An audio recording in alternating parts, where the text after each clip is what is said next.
Hello students, প্রবর্তনের পক্ষ থেকে তোমাদের সবাইকে স্বাগতম। তোমরা সবাই জানো যে আগামী 31শে আগস্ট থেকে আমাদের ইঞ্জিনিয়ারিং অ্যাডমিশন প্রাইভেট প্রোগ্রামটা শুরু হতে যাচ্ছে।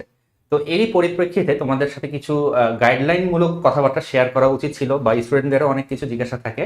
তো আজকের এই সেশনটা মূলত গাইডলাইন সেশন। তোমাদের সাথে আছে আমি মুরসালিন। আমি হচ্ছে শিবলি সাদিক। আশা করি তোমরা সবাই আমাদেরকে চেনো। আমি হচ্ছে ফিজিক্স পড়াবো তোমাদেরকে, আর আমি তো ম্যাথ পড়াবো। তো ঠিক আছে, চলো আজকের সেশনটা আমরা স্টার্ট করে দিই। ওকে, তো অনেকের প্রশ্ন থাকে, আসো ভিতরে আসো। অনেকের প্রশ্ন থাকে যে আসলে ইঞ্জিনিয়ারিং এর জন্য কি পড়া উচিত। হ্যাঁ, তোমার অনেকে বলে যে শুধু বই পড়লেই হয়ে যায়, আবার বলে যে না, বইয়ের সাথে সাথে তোমাকে অ্যাডভান্স জিনিসপত্র পড়তে হবে কিনা। দেখো, বইয়ের বাইরে আসলে কোনো প্রশ্ন আসে না, তোমার 100% কোশ্চেনই বই থেকে আসবে। বাট তুমি বুকে হাত দিয়ে বলো, তোমাকে যদি বই থেকে একটা অঙ্ক করতে দিই, তুমি কি এখন পারবা? বইয়ের অঙ্কই কিন্তু ঘুরায় ফিরায় পেঁচায় টেচায় অনেক কিছু করা যায়। যেমন ধরো যে আমি চাইলে একাধিক চ্যাপ্টারের কনসেপ্ট মিক্স করে একটা অঙ্ক দিতে পারি। তো এই জিনিসগুলো কিন্তু স্টুডেন্টদের কাছে নতুন, এবং তারা কিন্তু ইউজুয়ালি হয় কি, আলাদা চ্যাপ্টারের জন্য আলাদা আলাদা অঙ্ক সবাই করতে পারে, বাট যখনই মিক্সড কনসেপ্টের অঙ্ক চলে আসে তখন কিন্তু ঝামেলা হয়ে যায়। তো এই জন্যে আমাদের অ্যাডমিশন টাইমে আমরা নর্মালি যেগুলো করি, কিছু ট্রিক্স থাকে, কিছু কৌশল থাকে। তো এই কৌশলগুলো আমরা ক্লাসে শেয়ার করি। হ্যাঁ, একটা স্টুডেন্ট যদি বই পড়ে, বইয়ের সবকিছু যদি পারে, তাহলে তার প্রিপারেশনটা ভালো। বাট তারপরেও তার যদি কিছু ট্রিক্স জানা থাকে, কিছু কৌশল জানা থাকে, তাহলে কিন্তু প্রিপারেশনটা আরো বেশি ভালো হয়। তো পড়ার সিকোয়েন্সটা কি? পড়ার সিকোয়েন্সটা হচ্ছে গিয়ে, প্রথমে আমাদের ক্লাস লেকচারটা তুমি দেখবা। ক্লাস লেকচারে আমরা যা যা পড়াচ্ছি সেগুলো তুমি ফলো করবা। ক্লাস লেকচারের পাশাপাশি তুমি ক্লাস নোট যেটা আছে সেটা পড়বা। এরপরে তুমি চলে যাবা মেইন টেক্সট বুকে। ঠিক আছে, তুমি চাইলে এখানে কোশ্চেন ব্যাংকটা একবার রিভিউ করে নিতে পারো, জাস্ট একবার দেখে নিতে পারো যে কি টাইপের কোশ্চেন আসতেছে, প্রিভিয়াস ইয়ারে কি ধরনের কোশ্চেন আসতেছে একটা চ্যাপ্টার থেকে, এটা দেখে নিতে পারো। দেন তুমি তোমার টেক্সট বুক থেকে ওই টাইপের অঙ্ক সবগুলা যতগুলো আছে সবগুলো করে ফেলবা। করার পরে তারপরে তুমি কি করবা, প্রিভিয়াস ইয়ার যে কোশ্চেনগুলো আছে সেগুলো সমাধান করবা। এবং সবচেয়ে ইম্পর্টেন্ট কথা হচ্ছে, লট অফ প্র্যাকটিস রিকোয়ার্ড। এখানে প্রচুর পরিমাণে তোমাকে প্র্যাকটিস করতে হবে। তো এইটা হচ্ছে কি তোমার পড়ার সিকোয়েন্স। বইয়ের পাশাপাশি ক্লাস নোট এবং previous year question, it is more than sufficient. এরপরে যেটা নিয়ে আমরা কথা বলবো, দেখো সেটা হচ্ছে এর আগের বছরে আমরা যদি সার্কুলারটা একটু অ্যানালাইসিস করি, তো আমাদের প্রশ্নগুলো কেমন আসে কোন ভার্সিটিতে। আমি মূলত হচ্ছে বুয়েট, চুয়েট, কুয়েট এবং রুয়েট, আমাদের মেইন যে চারটে ইউনিভার্সিটি, এই চারটে ইউনিভার্সিটির মার্কিং গুলো তোমাদের সামনে তুলে ধরেছি। বাট দেখি আমরা একটু কোয়েশ্চেনগুলো। দেখো, বুয়েটের ক্ষেত্রে কিন্তু তারা শুধুমাত্র রিটেন এক্সাম নেয় না, এখন কিন্তু প্রিলি এক্সাম হয়। তো প্রিলিটা কিন্তু হচ্ছে তোমাদের 100 মার্কের একটা এক্সাম হবে। 100 মার্কের মধ্যে হচ্ছে 34 থাকবে ম্যাথে, ফিজিক্সে থাকবে হচ্ছে তোমার 33, এবং বাকিটা হচ্ছে তোমার কেমিস্ট্রি 33। তো টোটাল তুমি 1 ঘন্টা সময় পাবা, অর্থাৎ এক একটা এমসিকিউর জন্য তোমরা মাত্র 36 সেকেন্ডের মতো সময় পাচ্ছ। তো এরকম প্রিলি অ্যাটেন্ড করার পরে প্রত্যেকটা শিফট থেকে আলাদা 3 থেকে 4টা শিফট পরীক্ষা হবে। শিফট থেকে তারপরে তোমাদের আসলে বাছাই করা হবে রিটেন এক্সামের জন্য, যেখানে তোমাকে 2 ঘন্টার মধ্যে ফিজিক্স, কেমিস্ট্রি এবং ম্যাথ, এই 3টে সাবজেক্টে টোটাল হচ্ছে 40টা কোয়েশ্চেন হচ্ছে আনসার করতে হবে। ঠিক আছে, এর আগের বছরে যদি আমরা অ্যানালিসিসটা করি, তো চুয়েটের ক্ষেত্রে যদি দেখি, চুয়েটে কিন্তু এর আগের বার 2.5 ঘন্টার মধ্যে হচ্ছে রিটেন পরীক্ষা নিয়েছিল। এর আগে কিন্তু কিছু বিগত কয়েক বছর ধরে চুয়েট, কুয়েট এবং রুয়েট হচ্ছে একসাথে মিক্স করা ছিল। বাট এর আগের বছর থেকে তোমাদের এরা কিন্তু আবার আলাদা হয়ে গেছে, এবং আমরা আশা রাখতেই পারি এবারও হচ্ছে তোমার চুয়েট, কুয়েট এবং রুয়েট, এই 3টে ইউনিভার্সিটি আলাদাভাবেই পরীক্ষা নেবে। এবং মোরলেস প্যাটার্নটা এমন হওয়ারই চান্স বেশি। যদি আলাদা কিছু হয় তো তারা কিন্তু তাদের প্রসপেক্টাসে আগে থেকে বলে দিবে। ঠিক আছে, তো এই যে চুয়েটের যে রিটেন পরীক্ষার কথা যদি বলি, সেটা হচ্ছে 500 মার্কসের, এবং এটা হচ্ছে তোমার ফিজিক্স, কেমিস্ট্রি, ম্যাথের পাশাপাশি তোমাকে কিন্তু ইংলিশে হচ্ছে প্রিপারেশন নিতে হবে। বুয়েট বাদে বাকি 3টা ইউনিভার্সিটিতে কিন্তু তোমাকে এক্সট্রা হবে ইংলিশটা একটু পড়ে নিতে হবে। তোমাদের আগের কোয়েশ্চেন ব্যাংকে যদি অ্যানালাইসিস করো তাহলে তোমরা বুঝতে পারবে। ঠিক আছে, কুয়েটের ক্ষেত্রে যদি দেখি আমরা, কুয়েট কিন্তু আবার রিটেন পরীক্ষা নেয় না, সম্পূর্ণটাই এমসিকিউ ভিত্তিক পরীক্ষা নিচ্ছে, যেটা হচ্ছে 500 মার্কের পরীক্ষা, এবং এখানে কিন্তু তারা ফিজিক্স, কেমিস্ট্রি, ম্যাথ এবং ইঞ্জিনিয়ারিং নিয়ে পরীক্ষা নেয়। এবং রুয়েটের ক্ষেত্রে এর আগেরবার যেটা করেছে, তারা বুয়েটের মতো স্টাইল ফলো করেছে, যেখানে 100 মার্কস তারা হচ্ছে প্রিলি নিয়েছে। বাট আমি একটু আগে বললাম যে বুয়েট প্রিলিতে কিন্তু ইংলিশ বলতে কিছু নাই, বাট রুয়েট কিন্তু এই 3টা সাবজেক্টের পাশাপাশি ইংলিশও 10 মার্কের অ্যাড করেছিল এই প্রিলিতে। ঠিক আছে, এরপরে এখান থেকে বাছাই করা কিছু স্টুডেন্টকে নিয়ে ফাইনালি হচ্ছে রিটেন এক্সাম হয় একটা। এবং এখানে একটা খুবই সুন্দর একটা জিনিস দেখো, খেয়াল করে দেখতে বুঝতে পারবা যে বুয়েটের ক্ষেত্রে যে কোয়েশ্চেনগুলো হয় সেটা যে স্ট্যান্ডার্ড, মোটামুটি রুয়েটের স্ট্যান্ডার্ডগুলো মোটামুটি সেমই, বাট একটু হলেও ইজিয়ার কোয়েশ্চেন হয়। বাট তারপরেও তুমি কিন্তু সময় বেশি পাচ্ছ। এখানে 350 মার্কের জন্য তুমি আসলে সময় পাচ্ছ 2.5 ঘন্টা। অনেকে ধারণা করেছিল হয়তো বা কোশ্চেন অনেক লেংথি হবে, ব্যাপারটা কিন্তু সেরকম হয়নি, মোরলেস সেম টাইপের কোশ্চেন এসেছে, বাট তুমি কিন্তু অ্যাকচুয়ালি টাইমটা বেশি পাচ্ছ এখানে। তো যাই হোক, সবসময় তোমরা ট্রাই করবা, ভাইয়া যেটা একটু আগে বললো যে আমাদের প্র্যাকটিসটা বেশি করতে হবে, শুধুমাত্র প্র্যাকটিসটা করলেই হবে না, ম্যাথটা পারলেই হবে না, খুব দ্রুত সময়ের মধ্যে তোমাকে ম্যাথটা অ্যাকচুয়ালি সলভ করতে হবে, ঠিক আছে? তো এর পাশাপাশি শুধুমাত্র এই চারটাই কিন্তু ইউনিভার্সিটি না, এর পাশাপাশি তোমরা কিন্তু অনেকগুলো হচ্ছে সায়েন্স এন্ড টেকনোলজি ইউনিভার্সিটি আছে, এই চারটাতে কারো যদি দুর্ভাগ্যবশত চান্স নাও হয় তোমরা কিন্তু সেগুলোতে পড়তে পারবে। আদারওয়াইজ হচ্ছে অনেকগুলো যেমন এমআইএসটি, আইইউটি, এগুলো কিন্তু ইঞ্জিনিয়ারিং সাবজেক্ট এবং বিএসসি ইঞ্জিনিয়ারিং সার্টিফিকেট তোমাদের দেওয়া হয়। তো এই চারটি ইউনিভার্সিটির মধ্যে যদি আমি কথা বলি তাহলে তোমাদের টোটাল কিন্তু অলমোস্ট 4,500 সিট আছে শুধুমাত্র এই চারটা মেজর ইউনিভার্সিটিতে, ঠিক আছে? তো বুয়েট আগের বছর যদি সার্কেল অনুসারে বুয়েটে হচ্ছে সবচেয়ে বেশি সংখ্যক সিট, যেটাতে 1305টা, এক্সট্রা হচ্ছে 2-3টা আসন আছে যেটা হচ্ছে সংরক্ষিত, এই কারণে সেটা আমি এখানে ধরে নিই। সংরক্ষিত আসনে শুধুমাত্র ক্ষুদ্র নিগোষ্ঠী যারা তাদের থেকে স্টুডেন্ট নেওয়া হয়। এরপরে হচ্ছে কুয়েটের হচ্ছে 1060, রুয়েটের 1230 এবং হচ্ছে চুয়েটের জন্য 920, টোটাল এই 4,500টা সিট তোমাদের জন্য বরাদ্দ করা আছে, ঠিক আছে? তো যাই হোক, এই হচ্ছে আমাদের টোটাল সিট এবং অ্যাডমিশন সার্কুলার অনুসারে এই কথাবার্তাগুলো। এখন আমি ভাইয়াকে একটু বলবো যে তোমাদের এক্সাম স্ট্র্যাটেজি নিয়ে একটু কথা বলতে। আচ্ছা, এক্সাম স্ট্র্যাটেজি যে প্রথমে যেটা বলতে হয়, তুমি অলরেডি বুঝে ফেলছো যে টাইম খুবই শর্ট, এবং তুমি যদি বুয়েটের কোশ্চেন যদি অ্যান্সার করতে চাও তাহলে তোমাকে 3 মিনিট সময় পাবা। তুমি 3 মিনিট সময় পাবা, 3 মিনিট সময় তোমাকে একটা কোশ্চেন পড়তে হবে, পড়ে বুঝতে হবে, তারপরে তোমাকে অ্যান্সার করতে হবে। তো তোমার টোটাল যদি 40টা প্রশ্ন থাকে এবং তুমি যদি প্রশ্ন পড়ার জন্য অ্যারাউন্ড হাফ মিনিট করে সময় নাও এবং বুঝার জন্য যদি ধরলাম যে আরো 10 সেকেন্ড তুমি সময় নাও, তাহলে কিন্তু তোমার 40টা প্রশ্নে কমপক্ষে 20-25 মিনিট সময় লেগে যাচ্ছে।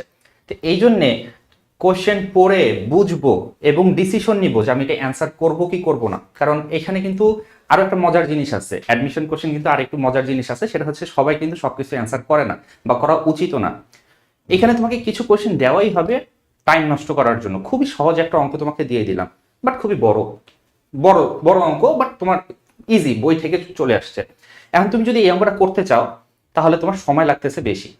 এই সময় দেখা গেল যে তুমি অন্য জায়গায় হয়তো 2টা অঙ্ক করতে পারতেছো। সো বেটার অপশন হচ্ছে বা বেটার স্ট্র্যাটেজি হচ্ছে যেই অঙ্কটা করতে সময় বেশি লাগবে সেটা স্কিপ করা, এবং যেই 2টা তুমি ওই সময় করতে পারবা সেটা অ্যান্সার করা। তো এটা কিন্তু লট অফ প্র্যাকটিসের মাধ্যমেই আসে। তাহলে ফার্স্ট জিনিস কি? ফার্স্ট জিনিস হচ্ছে আমাকে ফাস্টার হতে হবে, খুবই ফাস্টার হতে হবে। একটা ইঞ্জিনিয়ারের অনেকগুলো বৈশিষ্ট্য থাকে। আমি একজন প্রফেশনাল ইঞ্জিনিয়ার, আমরা দুজনই প্রফেশনাল ইঞ্জিনিয়ার, পাওয়ার জেনারেশনে আছি দুজনই। তো আমার রিয়েল লাইফ এক্সপিরিয়েন্স থেকে যদি আমি বলি, এখানে আমাদের ইউনিট বলি, আমরা আমাদের পাওয়ার জেনারেশনটাকে ইউনিট বলি। তো একটা ইউনিট একটা ইকুইপমেন্ট ট্রিপ করবে কি করবে না, বা কোনো একটা ইমার্জেন্সি আছে, এটা হ্যান্ডেল করার জন্য তুমি ম্যাক্সিমাম 5 থেকে 10 সেকেন্ড সময় পাবা। এই 5 থেকে 10 সেকেন্ডের ভিতরে তোমাকে কিন্তু ডিসিশন নিতে হবে যে তোমার অ্যাকশন কি হবে। সো তোমাকে খুবই ফাস্ট থিঙ্ক করতে হবে, খুবই ফাস্ট অ্যাকশন নিতে হবে। তো এইটার ছিটে ফোটা আমরা এই অ্যাডমিশন টেস্টগুলোতে দেখতে পারি। এখানে তোমাকে খুব ফাস্ট ডিসিশন নিতে হবে, প্রিসাইজ ডিসিশন নিতে হবে, এবং অল্প সময়ের ভিতরে তোমাকে কি করতে হবে? অ্যান্সার করতে হবে। আচ্ছা, এটা গেল হচ্ছে গিয়ে একটা জিনিস, যে টাইম আমাদের জন্য রেস্ট্রিক্টেড। আরেকটা জিনিস খেয়াল করো, তোমরা যারা এখন বাসায় বসে প্রিভিয়াস ইয়ার কোশ্চেনগুলো দেখো বা কোশ্চেন ব্যাংক খুলে যখন দেখো যে আচ্ছা ঠিক আছে এইটা পারি, এইটা পারি, এইটা পারি, এতগুলা পারি, এতগুলা পারি, আমার জন্য তো মনে হয় বুয়েটের একটা সিট নির্ধারিত, এটা অনেকেই ভাবে। ঠিক আছে, এই সবগুলো অঙ্ক বই থেকে আসছে, এটা খুবই সহজ প্রশ্ন, এইগুলা পারে না, এগুলো তো আমিও পারি, এটা ভাবে। বাট তুমি খেয়াল করো, টাইম রেস্ট্রিক্ট করে দিলে সহজ প্রশ্ন কিন্তু আর সহজ থাকে না। সাপোজ তোমাকে আমি টাইম খুবই কম সময় করে দিলাম এবং তোমাকে 100টা সহজ প্রশ্ন দিলাম, তুমি 100টা দাগে আসতে পারবা? পারবা না। এর মানে হচ্ছে স্বল্প সময়ে যারা সর্বাধিক অ্যান্সার করে আসতে পারবে তারা চান্স পাবে। তো এটার জন্য শার্প মাইন্ড হতে হবে। দ্বিতীয় হচ্ছে গিয়ে স্পেস রেস্ট্রিকশন। ঠিক আছে, স্পেস কি হবে? তোমার মনে করো যে একটা পেজে 2টা অঙ্ক তুমি করতে পারবা বা 3টা অঙ্ক তুমি করতে পারবা, তোমার জায়গা নির্ধারিত থাকবে, ওই জায়গার ভিতরেই অঙ্কটা করে আসতে হবে। এখন অনেকের হয় কি, অঙ্ক করতে যে কাটাকাটি হয়, কাটাকাটি হয়েছে মানে তুমি স্পেসটা নষ্ট করছো। হয়তো তুমি অঙ্কটা পারো, বাট তোমার জায়গাটা নষ্ট হয়ে গেছে, তুমি আর লেখার জায়গা পাবা না। তো এটা গেল একটা জিনিস, যে কাটাকাটি করা যাবে না, ভুল করার প্রবণতা কমাতে হবে। আর হচ্ছে ওই জায়গার ভিতরে তোমাকে অঙ্ক করে আসতে হবে। তো এগুলো যখন আমরা আরো ডিটেলসে আলোচনা করব ক্লাসের ভিতরে আমরা বলে দিব, বা এখনো কিছু একটা বলে দেই। মনে করো যে একটা পেজকে তুমি যদি 3 ভাগ করে নাও, এইভাবে তুমি দাগ দিয়ে আগে একটা পেজকে 3 ভাগ করে নাও, তোমার যেই একটা প্রশ্ন লেখার যে স্পেসটা সেটাকে তুমি 3 ভাগ করে নিলা। দেন এখানে কিছু করলা, এখানে কিছু করলা, এখানে কিছু করলা। ডায়াগ্রাম আঁকতে হবে ছোট ছোট করে নিজের মতো করে বোঝার জন্য। একবারে ঘিজিবিজি করা যাবে না। আবার খাতা কাটার সময় আমি যদি কিছুই বুঝতে না পারি যে তুমি কি লিখছো, তাহলে আবার সমস্যা। তো এই জিনিসগুলো তোমাকে মেনটেন করতে হবে। আর কিছু বলার আছে নাকি এখানে? দুইটা জিনিস আমার বলবো। মনে হয় যে বাকি এক্সাম স্ট্র্যাটেজি আর যদি কোনো কিছু থাকে আমরা তোমাদের পরীক্ষার আগে সবগুলো ইনফরমেশন দিয়ে দিব, এটা নিয়ে ইস্যু হবে না। বাট মোরলেস ভাইয়া যেগুলো বলেছে সেগুলোই কিন্তু ঠিকঠাক, আর কিছু দরকার নেই আসলে। ঠিক আছে, তো চলো আমরা এক কাজ করবো এখন। আমরা হচ্ছে যেহেতু ফিজিক্স এবং ম্যাথ নিয়ে পড়বো, তো প্রথমেই আমি হচ্ছে এই ফিজিক্সে তোমাদের কি কি প্রিপারেশন নেওয়া লাগবে সেই প্রিপারেশন নিয়ে একটু সাবজেক্ট ওয়াইজ আলোচনা করবো। তো প্রথম যে আমার আলোচনাটা সেটা হচ্ছে আমাদের এই সিলেবাসের মধ্যে 2025 যে সেশনটা, তোমাদের এই সেশনের মধ্যে ফিজিক্স প্রথম এবং দ্বিতীয় পত্রের মধ্যে তোমাদের যে চ্যাপ্টারগুলো আছে সেই চ্যাপ্টারগুলো থেকে কোথা থেকে কতগুলো প্রশ্ন এসেছে তার একটা চার্ট আমি এখানে এঁকে দিয়েছি, দেখো। তো এখানে টোটাল হচ্ছে তোমাদের শর্ট সিলেবাসের আন্ডারের ফার্স্ট পেপারের মধ্যে টোটাল এই 8টা চ্যাপ্টার আছে। এই 8টা চ্যাপ্টারে কোথা থেকে কোন কোন টপিকগুলো বেশি ইম্পর্টেন্ট সেগুলো নিয়ে আমি একটু করে আলোচনা করবো।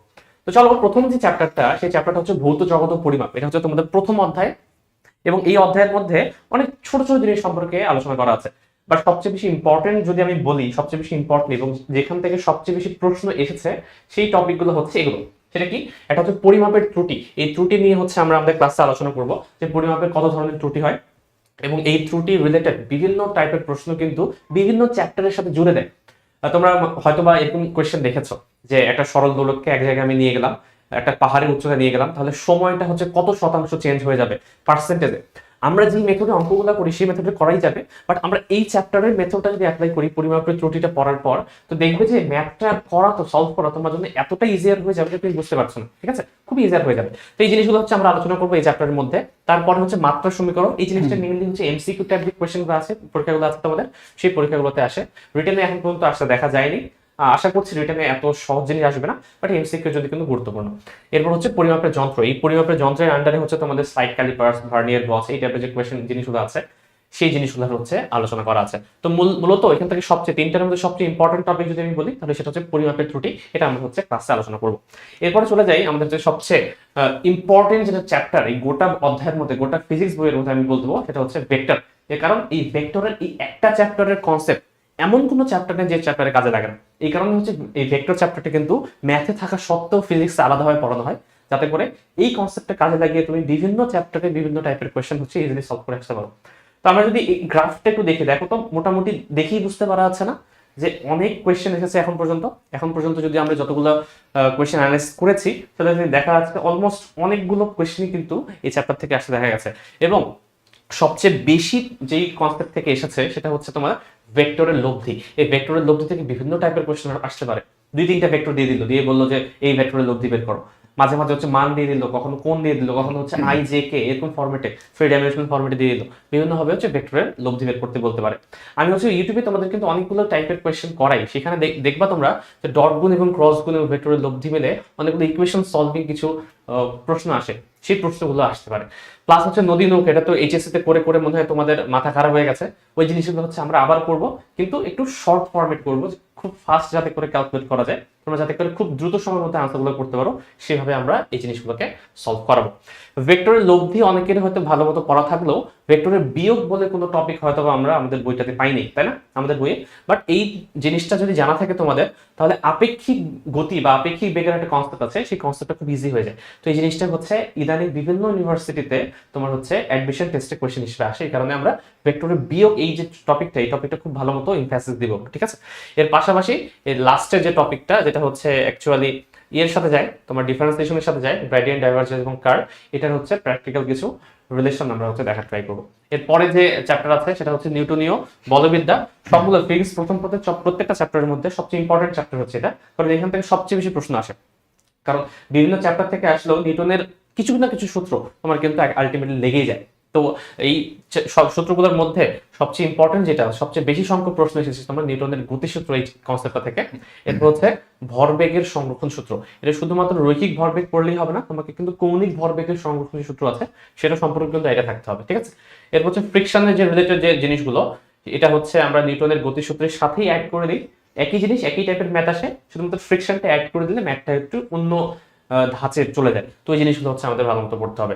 রাস্তার ব্যাংকিং রিলেটেড কিন্তু জিনিসপত্র আমাদের বইয়ে আছে, কিন্তু ব্যাংকিং হচ্ছে শুধুমাত্র 2টা টপিক বলা আছে, বাট আমরা এখান থেকে আরো হচ্ছে কিছু সাব টপিক বের করা যায়, ওই জিনিসগুলো আমরা নিয়ে দেখবো যে একটা সাইকেল চালক যদি যায় তাহলে সেখানে ঘর্ষণ থাকলে না থাকলে কি অবস্থা হবে, বা হচ্ছে একটা গাড়ি চালক যখন যায়, গাড়ি চালক যাওয়ার সময় সেই রাস্তায় যদি বাঁক না থাকতো বা হচ্ছে তোমার ব্যাংকিং না থাকতো তাহলে কি সমস্যা হতো, ব্যাংকিং থাকলে কি সমস্যা হবে, ব্যাংকিং এর সাথে তুমি ফ্রিকশন যদি অ্যাড করে দিই তাহলে কিরকম হবে, ফ্রিকশন যদি থাকে সেই ফ্রিকশনের কারণে সে নিচে যাবে নাকি উপরে যাবে, এই সব ঘটনাগুলো তোমাদের এক্সট্রা ভাবে কিন্তু পড়তে হবে। এই টাইপের জিনিস আসতে দেখা যাচ্ছে বিভিন্ন ইউনিভার্সিটিতে, ঠিক আছে। এরপর হচ্ছে কেন্দ্রমুখী ত্বরণ, এরপর হচ্ছে তোমার জড়তার ভ্রামক এবং কৌণিক গতি, এই জিনিসগুলো সবচেয়ে ইম্পর্টেন্ট। লিফটের গতি এই টাইপের জিনিস তোমরা বইয়ে পড়েছো, তো খুব বেশি জিনিস না, ছোটখাটো 2-3টা সূত্র আছে, এটা জানলেই হয়ে যায়। এবং জড়তার ভ্রামক এই কনসেপ্টটাকে তোমাদের একটু বেশি জোর দিতে হবে এই চ্যাপ্টারের মধ্যে, ঠিক আছে। চলে যাই হচ্ছে আমরা কাজ, শক্তি এবং ক্ষমতা, এই যে চ্যাপ্টারটা আছে এই চ্যাপ্টারের সবচেয়ে বেশি প্রশ্ন আসে হচ্ছে কাজ রিলেটেড কোয়েশ্চেন। আমি হচ্ছে একটা ডেমো ক্লাস দিয়েছিলাম তোমাদেরকে কিন্তু এই কোর্সের আন্ডারই, ওইখানে শুধুমাত্র আমি ক্লাস নিয়েই কিন্তু একটা 4 থেকে 5 ঘন্টা একটা লেকচার নিয়েছিলাম। তো তোমরা একটু দেখলেই বুঝতে পারবে, শুধুমাত্র কাজ টপিকটা একটা টপিক মনে হলো এখান থেকে কতভাবে যে কম্বাইন করে কোয়েশ্চেন করা সম্ভব সেটা আসলে না করতে গেলে বোঝা যায় না, ঠিক আছে। তো কাজ রিলেটেড কোয়েশ্চেনগুলো সবচেয়ে বেশি আসছে এই চ্যাপ্টার থেকে। এরপরে হচ্ছে বাধা দানকারী বল। বাধা দানকারী বলে কেমন, মনে করো একটা বস্তুকে আমি ফেলে দিলাম, ফেলে দিলে সে নিচের দিকে কাদার মধ্যে পড়ে গেল, তাহলে কি পরিমাণ বাধা দানকারী বল আসবে। বা হাতুড়ি পেরেক রিলেটেড যে সমস্যাগুলো আছে তোমাদের, সেই সমস্যাগুলো, বা একটা গুলিকে তুমি হচ্ছে দেয়ালে তুমি দিয়ে দিলে, তাহলে দেয়ালের ভিতরে প্রবেশ করার পর কোনো একটা দূরত্ব গিয়ে থেমে গেল।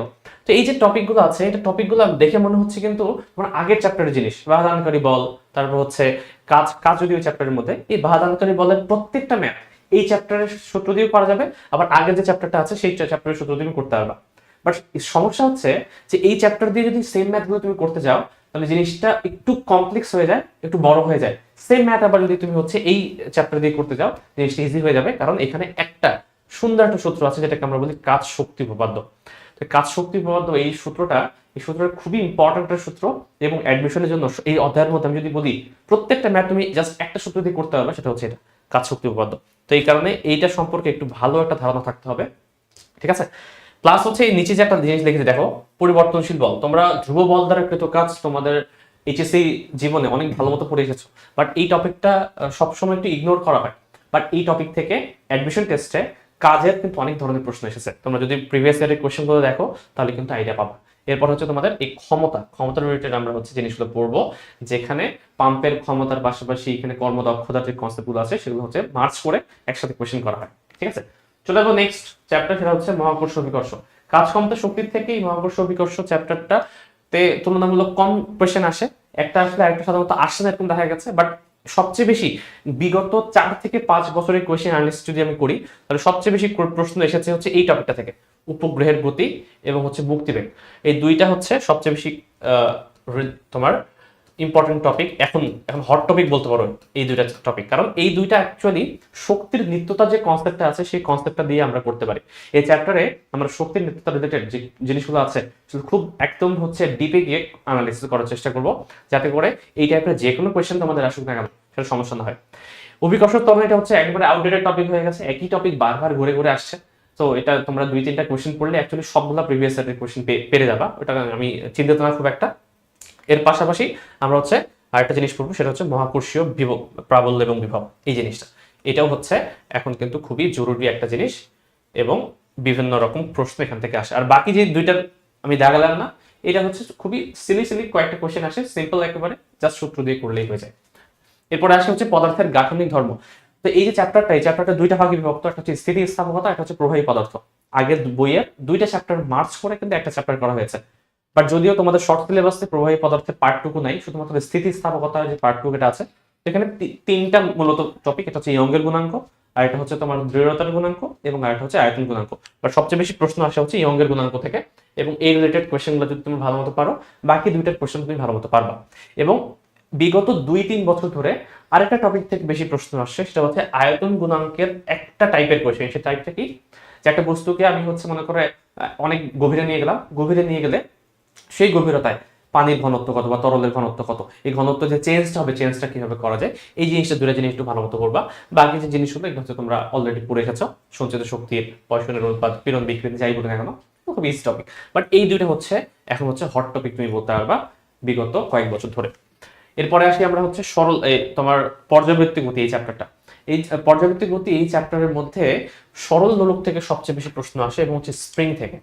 যে একটা বস্তুকে সরল হোক বা হচ্ছে স্প্রিং হোক, একে যদি আমি সরল চন্দিত স্পন্দনে স্পন্দিত হতে দেই, তাহলে তার পর্যায়কাল কত, তার ফ্রিকোয়েন্সি কত, এবং মাঝে মাঝে এই চ্যাপ্টারের সাথে এর আগে যে চ্যাপ্টারটা আছে এই চ্যাপ্টারটা অ্যাড করে মার্চ করে কোয়েশ্চেন করে যে শুধুমাত্র স্প্রিং কেন, স্প্রিং না বলে আমি একটা বারকে বললাম, একটা দণ্ড, এই দণ্ডকে আমি টেনে ছেড়ে দিলাম, তাহলে দণ্ডটা কি হচ্ছে স্পন্দিত কি হবে না?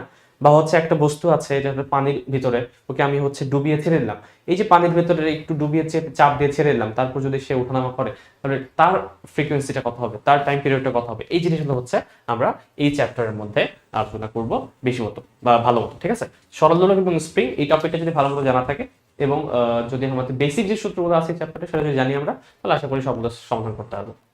নেক্সট চলে আসে হচ্ছে তোমাদের আদর্শ গ্যাস এই চ্যাপ্টারটা।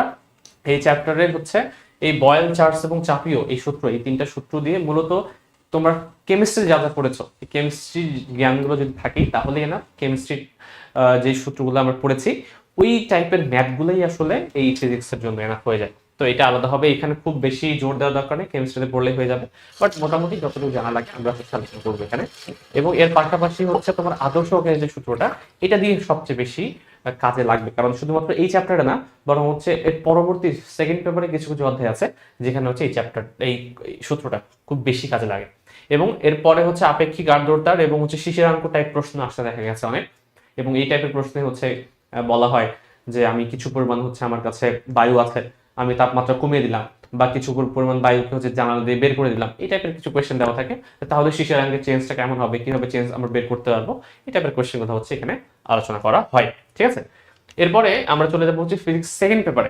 তো সেকেন্ড পেপারের কোয়েশ্চেন যদি অ্যানালাইসিস যদি করি, তাহলে দেখতে পাচ্ছ যে চ্যাপ্টার 1 অর্থাৎ তোমাদের হচ্ছে তাপগতিবিদ্যা এবং হচ্ছে চলতরিৎ, এই দুটো চ্যাপ্টার থেকে সবচেয়ে বেশি প্রশ্ন এসেছে, এবং বাকি চলতরিৎ থেকে আসলে সাধারণত স্থির তড়িৎ থেকে খুব বেশি একটা আসে না, এবং এই দুইটার মধ্যে সবচেয়ে বেশি প্রশ্ন আসলে এই চ্যাপ্টার থেকে আসে। তো এমন বলা যাবে না কখনো যে একটা থেকে আসলে একটা আসবে না, এরকম কোনো ইস্যু না, আসতেই পারে, বাট তোমাদের কিন্তু সেইভাবেই আসলে পড়তে হবে। আমি একটা অ্যানালিসিস করে রেখেছি, এই স্লাইডটা তোমাদের দিয়ে দেবো আমরা, যাতে করে তোমরা বুঝতে পারো যে কোথা থেকে কোন টপিকে আসলে তোমাদের বেশি জোর দিতে হবে। তো এক এক করে চ্যাপ্টার ওয়াইজ যদি আলোচনা করি, আবার প্রথমে যদি হচ্ছে আমরা এই তাপগতিবিদ্যা চ্যাপ্টারে চলে যাই, এই তাপগতিবিদ্যার চ্যাপ্টারের আন্ডারে অনেকগুলো টপিক আছে। তো সবচেয়ে বেশি এখন পর্যন্ত এমসিকিউ এবং রিটেন যে কোয়েশ্চেনটা এসেছে সেটা হচ্ছে ইঞ্জিনের দক্ষতা রিলেটেড এবং হচ্ছে ইঞ্জিনের কৃতকাজ রিলেটেড। এটা হচ্ছে তাপগতিবিদ্যার সেকেন্ড ল যেটা আছে, ওই সেকেন্ড লর আন্ডারে হচ্ছে তোমাদের যে জিনিসগুলো পড়ানো হয় সেই জিনিস রিলেটেড হচ্ছে সূত্রগুলো এটা। ঠিক আছে, এরপর হচ্ছে বিভিন্ন টাইপের যে আমাদের প্রক্রিয়া আছে, রুদ্ধতাপীয়, সমস্ত এবং বাকি দুইটা সমচাপীয়, সময়ত। এই চ্যাপ্টার মধ্যে রুদ্ধতাপীয় প্রক্রিয়ার থেকে বেশি প্রশ্ন এসেছে, এবং এটার সাথে মার্চ করে তাপগতিবিদ্যার যে প্রথম সূত্র আছে এটাকে মার্চ করে একসাথে তোমাদের প্রশ্ন আসে যে হচ্ছে রুদ্ধতাপীয় প্রক্রিয়ার কিন্তু কাজ কত, তাপের পরিমাণ তো অ্যাকচুয়ালি 0, আর হচ্ছে তোমার সঞ্চিত যে শক্তি আছে এই সঞ্চিত শক্তির মান কত, এরপর হচ্ছে তোমার কি বলে অভ্যন্তরীণ শক্তির যে পরিবর্তন, এই অভ্যন্তরীণ শক্তির পরিবর্তন, এই জিনিসগুলো বের করতে বলে। মাঝে মাঝে হচ্ছে ডিরেক্ট কোয়েশ্চেন দেওয়া থাকে শুধুমাত্র ভ্যালু দিয়ে, মাঝে মাঝে গ্রাফ দিয়ে হচ্ছে তোমাদের যে নির্দেশক চিত্রগুলো আছে সেই চিত্র রিলেটেড হচ্ছে জিনিসগুলো একসাথে আলোচনা করা হয়। এবং প্রত্যেকটা জায়গায় কিন্তু প্রেশার, ভলিউম এবং টেম্পারেচার, যেহেতু গ্যাস নিয়ে আলোচনা করছি, তাহলে এই তিনটার মধ্যে যে ইন্টার রিলেশন, এই রিলেশনগুলো কিন্তু আমাদের ভালো মতো জানতে হবে। এবং তার জন্য যে একটু আগে বললাম আমি আগের চ্যাপ্টারটায় বয়েল, চার্লস এবং চাপীয় সূত্র, এই তিনটা সূত্র যদি জানা থাকে তাহলে আলটিমেটলি তোমরা এই চ্যাপ্টারটাও কিন্তু এই জিনিসগুলো খুব ইজিলি সলভ করতে পারবা। ঠিক আছে, এরপরে আসি হচ্ছে আমরা এনট্রপি।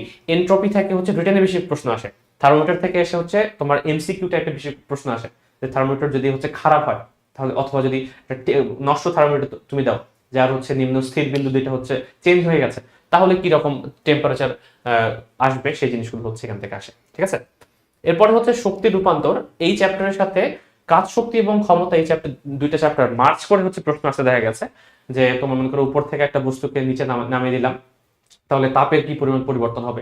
এখানে ক্যালোরিমিটার যে কনসেপ্টটা হচ্ছে আমরা কাজে লাগিয়ে শক্তি রূপান্তরের সাথে, অর্থাৎ কাজ, শক্তি, ক্ষমতা চ্যাপ্টারের সাথে একসাথে কম্বাইন করে আমরা কিন্তু ম্যাথ করতে পারি। তো এই হচ্ছে মোটামুটি ইম্পর্টেন্ট জিনিসগুলো।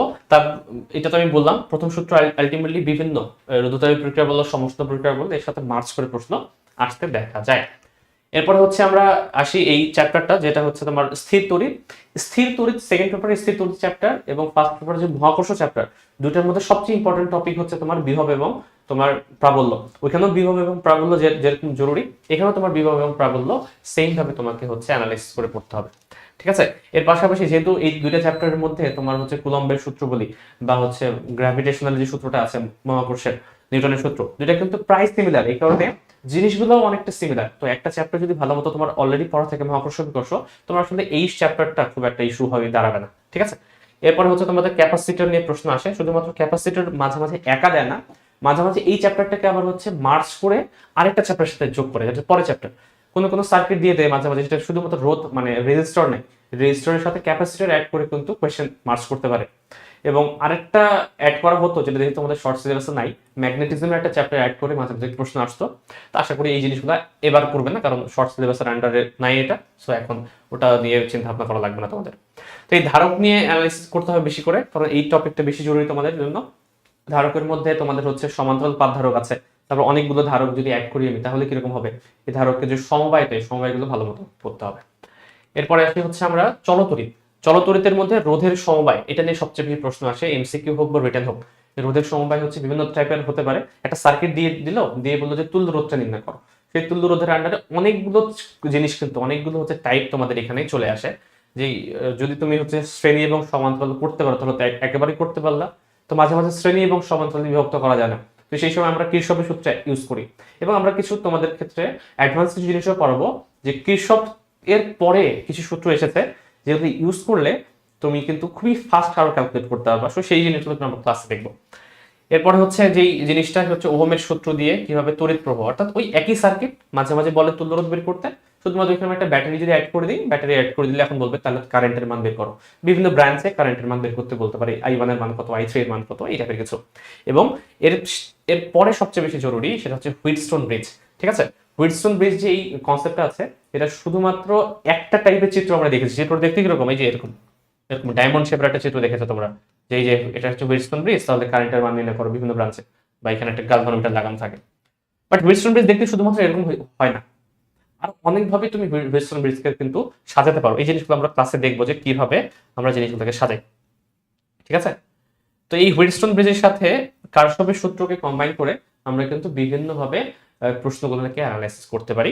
এই জিনিসগুলো তোমাদের একটু ভালো মতো পড়তে হবে। এরপরে চলে যাই হচ্ছে আমরা ভৌত আলোক বিজ্ঞান এই চ্যাপ্টারে। এই চ্যাপ্টারে মূলত মোটা কথায় বললে তিনটা মাত্র টপিক। এটা হচ্ছে ইয়ংয়ের পরীক্ষা, মানে ব্যতিচার, অপবর্তন এবং সমবর্তন। বাট সবচেয়ে বেশি প্রশ্ন আসে হচ্ছে ইয়ংয়ের এই পরীক্ষা থেকে, জাস্ট একটা টপিক থেকে। ইয়ংয়ের পরীক্ষা থেকে সবচেয়ে বেশি প্রশ্ন আসতে দেখা যায়। বাট এখানে ইয়ংয়ের পরীক্ষাটাও হচ্ছে অনেকভাবে আবার ভাগ করা যায়। মনে করো তুমি একটা চিরের সামনে একটা তুমি মেটালকে অ্যাড করে দিলা, বা একটা কাঁচকে অ্যাড করে দিলে, তাহলে কি রকম হবে। ওই চির দুটাকে হচ্ছে এভাবে না লাগিয়ে তুমি হচ্ছে ভূমির সমান্তরালে লাগিয়ে দিলে, তাহলে কি রকম হবে। যে সোর্সটা আমি লাগাচ্ছি, ওই সোর্সটা যদি দুইটা চিরের মাঝামাঝি না থেকে একটু উপরে থাকতো বা সাইডে থাকতো, তাহলে কিরকম হতো। তো এইভাবে হচ্ছে একটা ইয়ংয়ের একটা পরীক্ষাকে আমরা হচ্ছে বিভিন্নভাবে অ্যানালিসিস করতে পারি, এবং বিভিন্ন ক্ষেত্রে তোমার কিন্তু রেজাল্টটা বিভিন্ন রকমের আসবে। সেই জিনিসগুলো নিয়ে আমরা ক্লাসে দেখবো।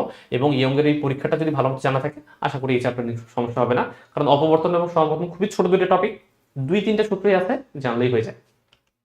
চলে যাই হচ্ছে আমাদের পরে আধুনিক পদার্থবিজ্ঞান এই চ্যাপ্টার। এই চ্যাপ্টারের মধ্যে হচ্ছে এই দৈর্ঘ্য সংকোচন, কাল দীর্ঘায়ন এবং হচ্ছে তোমার ভরের যে পরিবর্তনটা হয়, এই তিনটা থেকে সবচেয়ে বেশি প্রশ্ন আসে। এর পাশাপাশি আরো ছোট ছোট অনেকগুলো টপিক ছিল, যেহেতু শর্ট সিলেবাসে বাদ দিয়েছে, এই কারণে আমরা ওগুলো নিয়ে আলোচনা করবো না। যেহেতু শর্ট সিলেবাসের মধ্যে যদি কথা বলি, তাহলে তোমাদের এই তিনটা টপিক মূলত হচ্ছে আপেক্ষিকতা, যে তিনটা টপিক আছে, একটা হচ্ছে দৈর্ঘ্যের বৃদ্ধি, ভরের বৃদ্ধি এবং হচ্ছে তোমার সময়ের যে পরিবর্তন, এই তিনটা নিয়ে সবচেয়ে বেশি প্রশ্ন এসেছে। তো আশা করি এবারও হচ্ছে এই টপিক থেকেই আসবে, ঠিক আছে। বাট এর পাশাপাশি তোমার আরেকটা একটু ভালো মতো পড়তে হবে, সেটা হচ্ছে ফটো ইলেকট্রিক ইফেক্ট। এটা নিয়ে হচ্ছে প্রশ্ন বেশি দেখা যায়। এটা শর্ট সিলেবাস আছে কিনা এক্স্যাক্টলি আমার মনে নেই, বাট আমি এই জিনিসটা তোমাদের পড়াবো, কারণ শর্ট সিলেবাস থাকবো না থাক, 2-3 বছর ধরে যতদিন শর্ট সিলেবাস চলছে, ততদিন ধরে এই প্রশ্নটা এসছে এই টপিক থেকে। এই কারণে আমি এক্সট্রা হবে না থাকলেও এই টপিকটা হচ্ছে তোমাদেরকে আমি কভার করে দেব। এরপরে চলে আসি হচ্ছে আমাদের পরমাণুর মডেল এবং হচ্ছে নিউক্লিয়াস। পরমাণুর মডেলের আন্ডারে জিনিসগুলো অ্যাকচুয়ালি তোমরা ফিজিক্স কেমিস্ট্রিতে অলরেডি পড়েছো, তো ওই জিনিসগুলো আলাদাভাবে পড়ার কিছু নেই। শুধুমাত্র হাইড্রোজেন বর্ণালী যে কনসেপ্টটা আছে আমাদের, এবং হাইড্রোজেনের যে হচ্ছে রেডিয়াস, এবং বিভিন্ন জায়গায় যে বিভিন্ন তোমার শেলে বিভিন্ন হচ্ছে স্তরে তার যে শক্তিগুলোই ইলেকট্রনের শক্তি, সেই শক্তি নিয়ে আমরা আলোচনা করব। এবং সবচেয়ে বেশি জরুরি হচ্ছে এইখান থেকে, সেটা হচ্ছে তেজস্ক্রিয়তা টপিকটা। এই রেডিও অ্যাক্টিভিটি থেকে সবচেয়ে বেশি প্রশ্ন আসে, এবং তোমাদের সময় আসবে কোনো না কোনো ভার্সিটিতে একটা কোশ্চেন আসবে মাস্ট, এটা ঠিক আছে, এই টপিক থেকে আসবেই তোমাদের। এবং এই যেটা বললাম আমি, কক্ষপথের ব্যাসার্ধ শক্তি রিলেটেড কোয়েশ্চেন থেকে তো আসবেই, বা তেজস্ক্রিয়তা সবচেয়ে বেশি জরুরি টপিক, এবং এটা নিয়ে হচ্ছে আমরা একেবারে অ্যানালাইজ করবো, ডিপ অ্যানালাইজ করার চেষ্টা করবো। এর পাশাপাশি এমসিকিউ এর জন্য তোমাদের শুধুমাত্র ইঞ্জিনিয়ারিং না, ইউনিভার্সিটি এমসিকিউ এর জন্য তোমাদের কিন্তু ফিশন এবং ফিউশন যে বিক্রিয়াগুলো আছে, এই বিক্রিয়াগুলো দেখতে হবে তোমাদেরকে, যাতে করে ওইখান থেকে এমসিকিউ টাইপগুলো তোমরা ভালো মতো আনসার করতে পারো। এবং আমাদের আজকের যে লাস্ট চ্যাপ্টার তোমাদের, সেটা হচ্ছে তোমার এটা সেমিকন্ডাক্টর এবং ইলেকট্রনিক্স। এখান থেকে এখন বর্তমানে যে প্রশ্ন আসছে সেটা হচ্ছে এই টপিক থেকে, সেটা হচ্ছে কি শুধুমাত্র ট্রানজিস্টর আগে আসতো, যে ট্রানজিস্টরের অ্যাম্প্লিফিকেশন ফ্যাক্টরটা কত, গেইনের মান কত, বা কতটুকু অ্যাম্প্লিফাই করবে, এই জিনিসগুলো আগে আসতো। বাট এখন করেছে কি, এই ট্রানজিস্টরের সাথে চলতরিতে যে চ্যাপ্টারটা আছে, দুটোকে জাস্ট কম্বাইন করে দিয়েছে, কম্বাইন করে নতুন একটা টপিক আলোচনা নিয়ে এসে সার্কিট তোমাকে সলভিং করতে দেয়। তো এই সার্কিট কত টাইপের হতে পারে, সবগুলো সার্কিট আমরা দেখবো এবং এটা নিয়ে অ্যানালাইসিস করবো। এবং এরপরে তোমাদের দেখতে হবে হচ্ছে ডায়োড। ডায়োডের সাথেও কিন্তু মাঝে মাঝে হচ্ছে চলতরিতে যে রোধ আছে বা ক্যাপাসিটর আছে, এই জিনিসগুলোকে অ্যাড করে এক একটা সার্কিট ডিজাইন করে হচ্ছে আনসার করতে দেয়, যে কিভাবে তোমরা আনসার করতে পারো। তো এই জিনিসগুলো হচ্ছে আমরা আলোচনা করবো। এবং এর পাশে হচ্ছে আইসিটির যে তোমরা লজিক গেটগুলো পড়েছো, and gate, or gate, x or gate, এই লজিক গেটগুলো সম্পর্কে একটা বেসিক যতটুকু আইডিয়া না থাকলেই না, ততটুকু আইডিয়া মুখে রাখতে হবে। এটা অলরেডি আইসিটি তোমার পড়ানো হয়ে গেছে, আমি শুধুমাত্র একটু এক দুই তোমার হচ্ছে আধা ঘন্টার মধ্যে, এক ঘন্টার মধ্যে একটা আলোচনা করে দিব, তাহলে হয়ে যাবে। তো এই হচ্ছে মোটামুটি ফিজিক্সের যে ইম্পর্টেন্ট যে টপিকগুলো সেগুলো। এখন হচ্ছে ভাইয়া হচ্ছে তোমাদের হায়ার ম্যাথ সম্পর্কে একটু আইডিয়া করবে, দিবে, ঠিক আছে?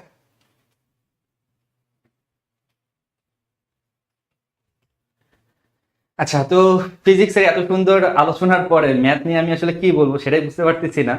তো তারপরেও যদি তুমি ফার্স্ট পেপারের ম্যাথের চ্যাপ্টারগুলো দেখো, এবং ন্যাচারাল ডিস্ট্রিবিউশন এটাই বলে যে অন্তরীকরণ যোগজীকরণ সবচেয়ে বড় চ্যাপ্টার, তো সবচেয়ে বড় চ্যাপ্টার থেকে সবচেয়ে বেশি কোশ্চেন আসবে, এটাই স্বাভাবিক। তো এখানে আমরা এটাই দেখতে পারতেছি যে তোমার ইন্টিগ্রেশন অ্যান্ড ডিফারেন্সিয়েশন সবচেয়ে বেশি কোশ্চেন এসেছে। আচ্ছা, তো কোশ্চেন এসেছে মানে যে এবারও আসবে তা না। আমি তোমাকে বলি, আমি 2013-র ব্যাচ, বুয়েট 2013 সালে পরীক্ষা দিয়েছিলাম। সো 2013 সালে জৈব যৌগ থেকে খুব একটা প্রশ্ন আসেনি, একবারই প্রশ্ন আসেনি। এখন তুমি বলতে পারো যে মানে এইচএসসি তে নর্মালি স্টুডেন্টদের টেন্ডেন্সি থাকে কিছু চ্যাপ্টার স্কিপ করা, কারণ তুমি জানো যে কোন চ্যাপ্টার থেকে কোশ্চেন আসবে এবং কোন চ্যাপ্টার থেকে কোশ্চেন আসবে না, কোনটা স্কিপ করলেও তুমি 100% অ্যান্সার করে আসতে পারবা, এটা তুমি আগে থেকেই জানো। বাট অ্যাডমিশন কোশ্চেন কিন্তু এরকম না। এমন হতে পারে যে ডিফারেন্সিয়েশন থেকে কোনো কোশ্চেনই আসলো না, বা ইন্টিগ্রেশন থেকে কোনো কোশ্চেনই আসলো না, হতেই পারে, খুবই স্বাভাবিক। আবার এমনও হতে পারে যে এইখান থেকে 2-3টা প্রশ্ন চলে এসেছে, ইন্টিগ্রেশন থেকে বা ডিফারেন্সিয়েশন থেকে 3টা প্রশ্ন 4টা প্রশ্ন চলে আসতেই পারে। তো এই জন্য কোনো চ্যাপ্টার স্কিপ করা যাবে না, প্রত্যেকটা চ্যাপ্টার খুব গুরুত্ব সহকারে আমাদেরকে পড়তে হবে। ওকে, সো আমাদের ফার্স্ট যে চ্যাপ্টার, মানে ফার্স্ট পেপারের ফার্স্ট যে চ্যাপ্টার, সেটা হচ্ছে ম্যাট্রিক্স ও নির্ণায়ক। ম্যাট্রিক্স ও নির্ণায়ক কিন্তু একটা মাথা নষ্ট চ্যাপ্টার, মানে দেখতে খুবই সহজ, ছোট্ট একটা অধ্যায়। ছোট্ট একটা অধ্যায় হলে এখান থেকে যে কি লেভেলের কোশ্চেন করা যায় এটা তোমার আইডিয়াও নেই। তুমি জাস্ট বুয়েটের প্রিভিয়াস ইয়ারের কোশ্চেনগুলো যদি দেখো, তাহলেই তুমি বুঝতে পারবা যে ম্যাট্রিক্সের লেভেলটা কি ধরনের। তো ম্যাট্রিক্সের সবচেয়ে ঝামেলার জিনিসটা হচ্ছে ম্যাট্রিক্সের গুণ। তুমি যখন ম্যাট্রিক্সের গুণ করতে যাবা, একটা মিনিট আমি পেনটা নিয়ে আসি একটু। আচ্ছা, সো ম্যাট্রিক্সের গুণ একটা ঝামেলার জিনিস, একটা টাইম কনজিউমিং জিনিস। যদিও তোমার কাছে ক্যালকুলেটর অ্যালাউড থাকবে, বাট সাপোজ একটা ম্যাট্রিক্সের পাওয়ার দিয়ে দিলাম 5, ঠিক আছে, তো একটা ঝামেলা। তো এইখানে কিন্তু কিছু ব্যাপার স্যাপার আছে, যেমন ম্যাট্রিক্সের পাওয়ার যখন অনেক বড় হয়, এটাকে আমরা কিছু অবজারভেশনের মাধ্যমে, কিছু প্যাটার্নের মাধ্যমে আমরা চাইলে এটাকে সলভ করতে পারি। আবার এখানে বাইনোমিয়াল থিওরেমের ব্যবহারও দেখা যায়। তুমি চাইলে ম্যাট্রিক্সে বাইনোমিয়াল থিওরেম দিয়ে এক্সপান্ড করতে পারো। আমি এই ধরনের একটা অঙ্ক তোমাদের করাইছিলাম, তোমরা হয়তো অলরেডি জানো যে আমি ম্যাট্রিক্স এবং নির্ণায়কের উপরে 2টা ডেমো ক্লাস দিয়েছিলাম, এবং সেই 2টা ডেমো ক্লাসে আমি কন্টিনিউ করতে পারিনি, পুরো চ্যাপ্টারটা শেষ করতে পারিনি, 2টা লেকচার করাইছিলাম। সেখানে আমি একটা অঙ্ক করাইছিলাম যেখানে ম্যাট্রিক্সের পাওয়ার ছিল 2025 বা 2024, সেটাকে আমি বাইনোমিয়াল থিওরেম দিয়ে এক্সপান্ড করে তোমাদেরকে দেখাইছিলাম যে কিভাবে কাজটা করতে হয়। তো এই জিনিসগুলো আমরা ডিটেলসে তোমাদের সাথে শেয়ার করব। এর পাশাপাশি আরো কিছু টপিক আছে, যেমন ম্যাট্রিক্সের ট্রেস বলো, বা বিভিন্ন ম্যাট্রিক্স, যেমন ধরো যে ম্যাট্রিক্সে স্পেশাল কিছু ক্যাটাগরি আছে, সমঘাতী ম্যাট্রিক্স, উলম্ব ম্যাট্রিক্স। উলম্ব ম্যাট্রিক্স কি যে মাথা নষ্ট একটা জিনিস! তুমি উলম্ব ম্যাট্রিক্স দিয়ে এত সুন্দর সুন্দর জিনিস করা যায়, এটা তোমার কল্পনারও বাইরে। উলম্ব ম্যাট্রিক্স দিয়ে তুমি যে কোনো ম্যাট্রিক্সকে রোটেট করতে পারো। ম্যাট্রিক্সের রোটেশনের জন্য যেই ম্যাট্রিক্সটা কাজে লাগে, cos theta minus sine theta, sine theta cos theta, তো এটা নিজেই একটা উলম্ব ম্যাট্রিক্স। উলম্ব ম্যাট্রিক্সের পাওয়ার বের করা খুবই সহজ, এবং তুমি যদি অ্যাডভান্স লেভেলের কোশ্চেনগুলো দেখো, ম্যাক্সিমাম উলম্ব ম্যাট্রিক্স রিলেটেড। সো এই জিনিসগুলো নিয়ে আমরা ডিটেলস আলোচনা করব। হ্যাঁ, তো এটা তো বললাম। আর নির্ণায়কের সাহায্যে সমীকরণ সমাধান পদ্ধতি, ক্রেমার্স রুল, এগুলোও ইম্পর্টেন্ট। সো এগুলো নিয়ে আমরা আরো ডিটেলস আলোচনা করব। আমাদের নেক্সট টপিক কি? নেক্সট টপিক হচ্ছে গিয়ে তোমার সরল রেখা। তো সরল রেখার আন্ডারে বেসিক্যালি আছে স্থানাঙ্ক জ্যামিতি এবং সরল রেখার সমীকরণ নির্ণয় সংক্রান্ত সমস্যা। তো স্থানাঙ্ক জ্যামিতি এইখানে আবার অনেক ইম্পর্টেন্ট টপিক আছে, যেমন তোমার ত্রিভুজের ক্ষেত্রফল নির্ণয়। হ্যাঁ, ত্রিভুজের ক্ষেত্রফল নির্ণয়টা তোমরা ক্লাস 9-10 করে এসেছো। এখানে সবচেয়ে ইম্পর্টেন্ট জিনিসটা হচ্ছে মূলত অন্তর্বিভক্তকরণ, বহির্বিভক্তকরণ, এবং তার চেয়ে বেশি ইম্পর্টেন্ট জিনিস হচ্ছে ত্রিভুজের বিভিন্ন বিন্দু নির্ণয় করা।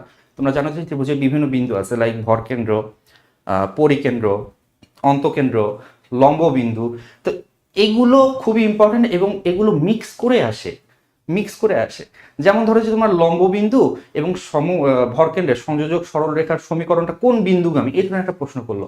এখন তোমাকে যখন আমি বলবো লম্ব বিন্দু বের করে, এখানেই তো তুমি কট, কারণ লম্ব বিন্দু বের করতে তো তোমার অনেক সময় লেগে যায়। সো লম্ব বিন্দু, ভরকেন্দ্র, অন্তকেন্দ্র, পরিকেন্দ্র, এগুলোর মাঝে কিভাবে রিলেশন, অবজারভেশনটা কি হবে, এই জিনিসগুলো আমরা তোমাদের সাথে শেয়ার করব। আচ্ছা, এরপরে আছে তোমার সরলরেখার সমীকরণ সংক্রান্ত সমস্যা, প্রতিবিম্ব নির্ণয় সংক্রান্ত কিছু ভালো ভালো অঙ্ক আছে, এগুলো আমরা দেখব। প্রতিবিম্ব নির্ণয় সংক্রান্ত অঙ্ক আসলে আমাদের বইয়ে খুব একটা নাই, বাট বইয়ের কনসেপ্টগুলো ইউজ করে করা যায়। সো এই অঙ্কগুলো আমাদেরকে দেখতে হবে। এবং লাস্টের দিকে যে চ্যাপ্টারগুলো, লাস্টের দিকে 3টা চ্যাপ্টার, 2টা চ্যাপ্টার, যেমন কি একটা ছিল যে কোণ দেয়া থাকলে মানে নির্দিষ্ট কোণ উৎপন্ন করে এরকম সরলরেখার সমীকরণ নির্ণয় করো। এবং একবারে লাস্টের চ্যাপ্টারে আমাদের সবচেয়ে ইম্পর্টেন্ট টপিক ছিল কোণের সমদ্বিখণ্ডকের সমীকরণ নির্ণয়। এগুলো হচ্ছে খুবই ইম্পর্টেন্ট। তাহলে এখানে আমাদের কোণের সমদ্বিখণ্ডকের সমীকরণ নির্ণয়, এটা খুবই ইম্পর্টেন্ট। আচ্ছা, আমার কাছে একটা সুন্দর স্টার মারার টেকনিক আছে, এইটা হ্যাঁ, এগুলা খুবই ইম্পর্টেন্ট জিনিস, এটা তো মাথা নষ্ট ইম্পর্টেন্ট জিনিস, এগুলো আমাদেরকে দেখতে হবে। আচ্ছা, সরল রেখা এবং বৃত্ত আলাদা করে দেখা যাবে না, সরল রেখা এবং বৃত্ত একসাথে। ইনফ্যাক্ট সবগুলো জ্যামিতি, সরল রেখা বলো, বৃত্ত বলো এবং সেকেন্ড পেপারের কনিক বলো, এগুলো কিন্তু মিলে ঝিলে প্রশ্ন আসে। মানে তুমি এক্সপেক্ট করতে পারবে না যে শুধু সরল রেখার কনসেপ্ট দিয়ে একটা অঙ্ক হয়ে গেছে, এরকম না। সরল রেখা বৃত্তের মিক্স কনসেপ্ট আসতে পারে। এমন হতে পারে যে তোমার একটা বৃত্ত দিলাম, একটা বৃত্ত দিলাম, এখান থেকে তোমার এরকম একটা পরাবৃত্ত এঁকে দিলাম। তো এখানে কিছু একটা বের করতে বললাম, স্পর্শকের সমীকরণ বের করতে বললাম, বা ক্ষেত্রফল বের করতে বললাম। ক্ষেত্রফল বের করা বলতে পারি, সেটা আবার ইন্টিগ্রেশনে চলে গেল। স্পর্শক বের করা বলতে পারি। তো এটা আবার সরল রেখার কনসেপ্ট দিছি, হচ্ছে গিয়ে কি ইকুয়েশন দিছি তোমাকে, বৃত্ত এবং পরাবৃত্তের বের করতে বলছি স্পর্শক। সো আলটিমেটলি তোমার 3টা চ্যাপ্টার এখানে কভার হয়ে গেল। তো এই ধরনের মিক্সড কনসেপ্টের যে অঙ্কগুলো, সেগুলো তোমাদের জন্য বেশি ইম্পর্টেন্ট।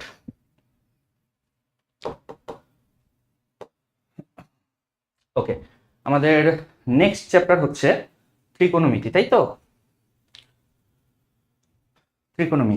ত্রিকোণমিতি এমন একটা চ্যাপ্টার, এটা প্রিপারেশনের কোনো শেষ নেই। তুমি যতই প্রিপারেশন নাও না কেন, এখানে কি লেখা আছে, ইম্পর্টেন্ট টপিক হচ্ছে মূল বই এবং প্রশ্ন ব্যাংক। এর কারণ হচ্ছে এটার কোনো প্যাটার্ন খুঁজে পাওয়া যায় নাই, কি আসবে বোঝা যায় না। তো ত্রিকোণমিতির ভিতরে ওইখানে লাস্টের দিকে একটা চ্যাপ্টার আছে ত্রিভুজের গুণাবলী, ওই চ্যাপ্টারটা ভালো। ওই চ্যাপ্টারের কনসেপ্টগুলো তুমি যদি পড়ো সবগুলো, তাহলে তোমার অঙ্ক তুমি বুঝতে পারবা। বাট এছাড়া বাকি যে অঙ্কগুলো আছে, সেই অঙ্কগুলোর জন্য তোমাকে মূল বই খুব ভালোভাবে প্র্যাকটিস করতে হবে। কারণ মূল বইয়ের অলরেডি বোর্ডে যেই অঙ্কগুলো আসছে, এগুলো তুমি যদি খুব ভালোভাবে প্র্যাকটিস করো, তাহলে হোপফুলি ওই টাইপের অঙ্কই তোমার কাছে অ্যাডমিশনে আবার আসবে। এছাড়াও আমরা কিছু স্পেশাল ক্যাটাগরির অঙ্ক তো অবভিয়াসলি করব, আমাদের কোর্সে আমরা স্পেশাল ক্যাটাগরির অঙ্কগুলো অবভিয়াসলি করব। সো এগুলো অ্যাকচুয়ালি ত্রিকোণমিতিতে আমাদের সাহায্য করবে।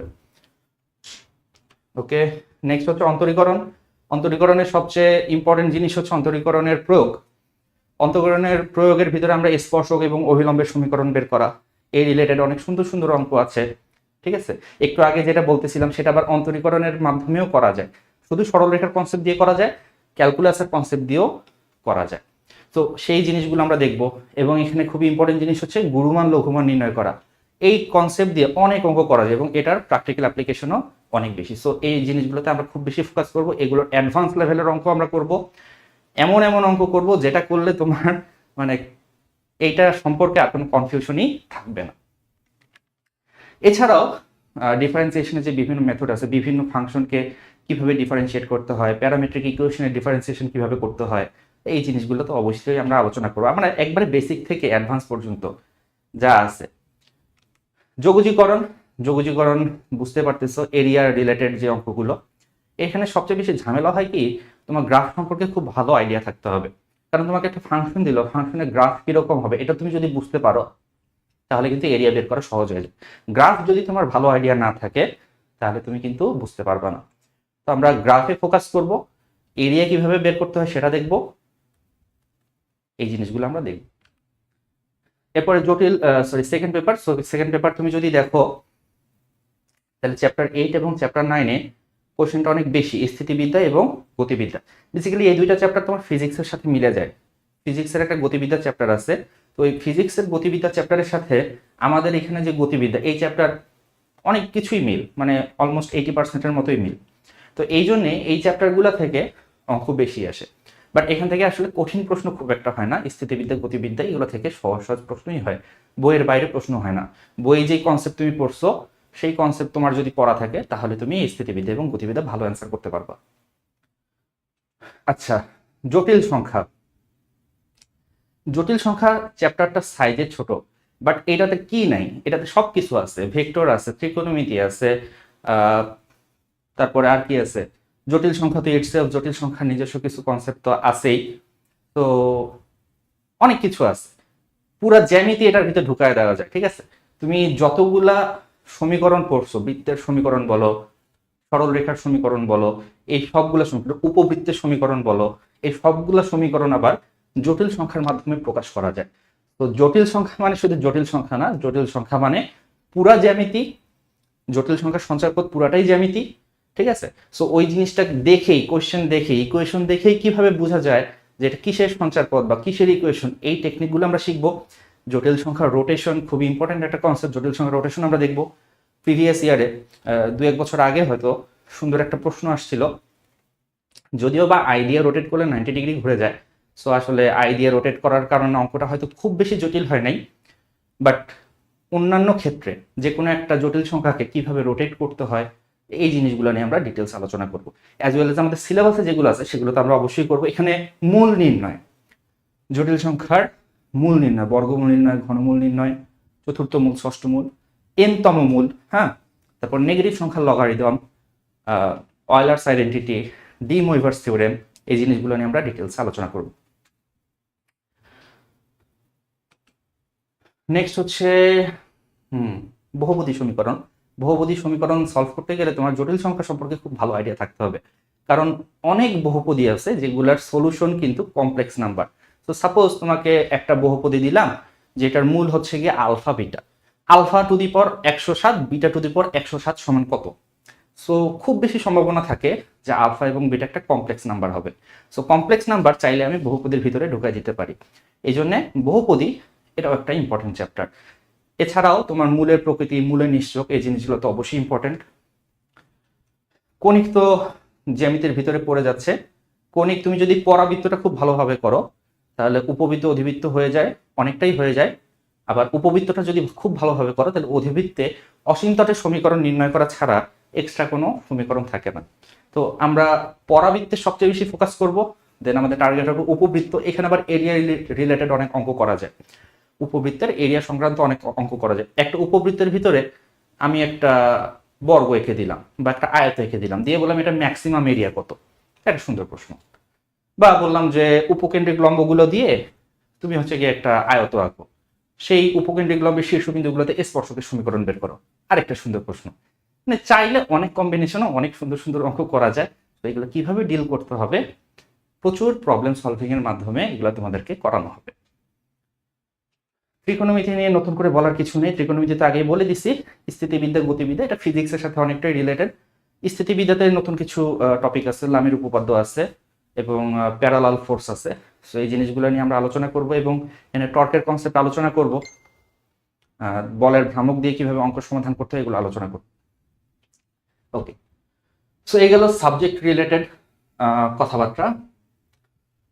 এবার আসো যে তুমি ইঞ্জিনিয়ারিং কেন পড়বা আসলে, ফিউচার পসিবিলিটিস। আমার ক্ষেত্রে তো আমি ডিসিশন নিয়েছিলাম আমি কেন পড়বো, আমি ম্যাথ ভালো পারতাম, ফিজিক্স ভালো লাগতো, এই জন্য আমি ইঞ্জিনিয়ারিং পড়ার ডিসিশন নিয়েছিলাম। আমি জানি না তোমার ডিসিশন কি জন্য, মানুষ কি জন্য ইঞ্জিনিয়ারিং পড়তে চায়। প্রথম কথা হচ্ছে ইঞ্জিনিয়ারিং মানে শুনতেই একটু বেশি পশ লাগে। মানে আমরা যখন ছোট ছিলাম, আমি তো বুয়েটের নামই শুনছি মনে হয় কবে, যখন ইয়াতে ভর্তি হই, কলেজে। কলেজে ভর্তি হয়, তার আগে আমি জানতাম না বুয়েট আবার কি জিনিস। তারপর হচ্ছে সবগুলো সাবজেক্ট একটু অ্যানালাইসিস করলাম যে আমার আসলে কোনটা পার্সোনালি ভালো লাগে এবং কোনটার জন্য কোনটা দরকার। তো তখন বুঝলাম যে না, আমি মানে ফিজিক্স ম্যাথ এগুলো হচ্ছে বেশি ভালো লাগছে। তা আমার মতে হচ্ছে বাবা মা কি চায় যে হয়তো বা মেডিকেলে ডাক্তার হও অথবা ইঞ্জিনিয়ার হও এমন কিছু বলতো। তো তখনও জানতাম না বুয়েট কি জিনিস। ডাক্তারের কাজটা কিন্তু সবাই বুঝে, জানো, মানে এখন পর্যন্ত আমি মানুষকে বুঝাতে পারি যে আমি কি কাজ করি। ইঞ্জিনিয়ারের কাজ কিন্তু কেউ বুঝবে না, বাট একটা ডাক্তারের কাজ কি এটা সবাই বুঝে, ছোট থেকে বড় পর্যন্ত সবাই জানে ডাক্তারের কি কাজ, ইঞ্জিনিয়ারের কি কাজ। ইভেন আমার কাজের পরিধি কতটুকু এটা এখন পর্যন্ত আমি জানি না। ওই এটাই হয় আমাদের। তোমরা যখন ইউনিভার্সিটিতে ভর্তি হবা, যে কোনো ইউনিভার্সিটিতে বা ইঞ্জিনিয়ারিং ইউনিভার্সিটিতে ভর্তি হবে, তুমি প্রথম ক্লাসে আশা করি তোমাদের টিচাররা বলবে যে আমার যখন ক্লাস হয়েছিল প্রথমবার, তো কোন এক স্যার, আমার নাম মনে পড়ছে না, তো দেখিয়েছিল এরকম যে ইঞ্জিনিয়াররা অ্যাকচুয়ালি কি করে এবং আমরা কি বুঝি। আমরা বুঝি ইঞ্জিনিয়াররা মনে হয় একবারে রকেট সায়েন্স, সবাই মানে রকেট বানাচ্ছে, ইঞ্জিনিয়ার মানে রকেট বানাইতে হবে আমাদেরকে, আমি এখন রকেটে কাজ করব, এই কাজ করব, বিভিন্ন জিনিস করব। বাট ইঞ্জিনিয়ারিং এর মেইন কোর যে জিনিসটা, সেটা হচ্ছে তোমার হচ্ছে নতুন কিছু ইনোভেশন করা। নতুন, শুধুমাত্র ইঞ্জিনিয়ার মানে যে মাঠে ঘাটে কাজ করতে হবে এরকম জিনিস না। তুমি কিন্তু রিসার্চের মাধ্যমেও ফিউচার যে পসিবিলিটি এখানে লেখা আছে, তুমি রিসার্চের মাধ্যমে বর্তমান যে ইনোভেশন, বর্তমান যে এই পর্যায়ে আছে, এইখান থেকে হচ্ছে আরো আপগ্রেড কিভাবে করা যায়, এই জিনিসগুলো কিন্তু ইঞ্জিনিয়ারিং এর আন্ডারই পড়ে। তো ইঞ্জিনিয়ারিং মানে এই না যে হচ্ছে মাঠে ঘাটে কাজ করতে হবে সবসময় বা হচ্ছে সবসময় ইয়ে করতে হবে, এটা অবশ্যই পড়ে। বাট বর্তমানে যেই সিচুয়েশন আছে সেখান থেকে হচ্ছে ভবিষ্যৎ যাতে করে আরো ফার বেটার করানো যায়, এই কারণে কিন্তু এই ফিউচার পসিবিলিটির আন্ডারে অনেকগুলো তোমার আসলে পসিবিলিটি। যেটা আমি বলি যে তোমাদের ইঞ্জিনিয়ারিং এর আমাদের মেইন যে কোর্সগুলো আছে, মানে আমরা যেগুলো আর কি মোটামুটি চিনি, সেটা ট্রিপল ই হচ্ছে ইলেকট্রিক্যাল ইঞ্জিনিয়ারিং, তারপর হচ্ছে মেকানিক্যাল ইঞ্জিনিয়ারিং, তারপর হচ্ছে সিএসসি বলো, কম্পিউটার সায়েন্স ইঞ্জিনিয়ারিং। এর পাশাপাশি হচ্ছে আরো কিন্তু অনেকগুলো তোমার ডিপার্টমেন্ট আছে, ম্যাটেরিয়াল সায়েন্স ইঞ্জিনিয়ারিং আছে, তারপর হচ্ছে আরবান রুরাল প্ল্যানিং ডিপার্টমেন্ট আছে, ইউআরপি আছে, সিভিল সিভিল আছে, ঠিক আছে। তারপর হচ্ছে এর পাশাপাশি যেটা দরকার নতুন হচ্ছে, আমাদের বুয়েটে একটা ডিপার্টমেন্ট এসেছে, আমাদের ব্যাচ, আমাদের মনে হয় আগের বছর তো আমাদের ব্যাচ থেকে মনে পড়ছে না, মনে হয় আমাদের ব্যাচ থেকে, সেটা হচ্ছে বায়োমেডিক্যাল ইঞ্জিনিয়ারিং। তো এই জিনিসগুলো কিন্তু এখন বর্তমানে যেই চাহিদাটা দরকার, যেটার জন্য ইঞ্জিনিয়ারিং তো অনেক সেক্টর থেকে এসেছে। প্রথমেই কিন্তু শুধুমাত্র সিভিল, ইলেকট্রিক্যাল এবং মেকানিক্যাল ছিল, বাট পরবর্তীতে এই জিনিসগুলো হচ্ছে বিভিন্ন ভাগে ভাগ হয়ে গেছে। তো পসিবিলিটির মধ্যে অ্যাকচুয়ালি তোমার যদি যে কোনো ডিপার্টমেন্টে যাও না কেন, প্রত্যেকটা ডিপার্টমেন্টের আন্ডারে কিন্তু অনেকগুলো সাবসেকশন আছে। যেমন আমি যদি মেকানিক্যালের কথাই বলি, আমি মেকানিক্যালে পড়েছি, তো মেকানিক্যালে পড়া মানেই যে শুধুমাত্র সে একটা সেক্টরের কাজ করে ব্যাপারটা সেরকম না। এখান থেকে কিন্তু অনেক সেক্টরে কিন্তু যাওয়া পসিবল। আমাদের মেকানিক্যালকে আমরা কিন্তু অনেক ভাগে ভাগ করতে পারি, যেমন হচ্ছে সলিড মেকানিক্স এর আন্ডারে একটা পড়লো, বা ফ্লুইড মেকানিক্স এর আন্ডারে একটা পড়লো, বা থার্মোডাইনামিক্স এর আন্ডারে একটা পড়লো, থার্মাল ইঞ্জিনিয়ারিং এর সেক্টরে চলে গেল। তো বিভিন্ন সেক্টর, বিভিন্ন কিন্তু অনেকগুলো সেক্টর তুমি যেতে পারবা। তো এবং এদের জন্য কিন্তু শুধুমাত্র পসিবিলিটি বাংলাদেশে বলে সেটা না, বাংলাদেশে চাকরি তো তোমার হচ্ছে আছেই, এর পাশাপাশি পাশাপাশি কিন্তু তুমি যদি বাইরের দেশে যাও, সেখানেও কিন্তু তোমার অনেকগুলো সুযোগ থাকবে বিভিন্ন সেক্টরে কাজ করা। ঠিক আছে, তো আর কিছু বলার থাকবে ভাই? আর কি বলবো, ডিজাইন ডিজাইন একটা খুবই ইম্পর্টেন্ট কনসেপ্ট। তোমার ইঞ্জিনিয়াররা ধরো যে একটা সিস্টেম আসার আগে কিভাবে ডিজাইন করতেছে, যেমন সিভিলের কাজটা মনে হয় তোমরা কম বেশি সবাই বুঝো। আচ্ছা, একটা 4 তলা বিল্ডিং বানানো আর একটা 100 তলা বিল্ডিং বানানো দুইটা কিন্তু সেম জিনিস না। একটা 4 তলা বিল্ডিং কিন্তু যে কেউ এটা টুকটাক 4 তলা বিল্ডিংও হয়তো ডিজাইন করতে পারবে না, 1-2 তলা হয়তো ডিজাইন করতে পারবে, বাট যখন তুমি একটা 100 তলা বিল্ডিং ডিজাইন করতে যাবা, এখানে কিন্তু অনেক ক্যালকুলেশনের ব্যাপার আছে, ঠিক আছে। এটা গেল সিভিলের ব্যাপার। এবার তুমি ধরো যে মেকানিক্যাল যদি বলো, মেকানিক্যাল হিট ট্রান্সফার খুবই ইম্পর্টেন্ট একটা টপিক। ধরো যে পুরো একটা সিস্টেমের হিট লোড কতটুকু হবে, বা আমি পাওয়ার জেনারেশনে আছি, পাওয়ার জেনারেশন দিয়ে এক্সাম্পল দেওয়া আমার জন্য সবচেয়ে সহজ।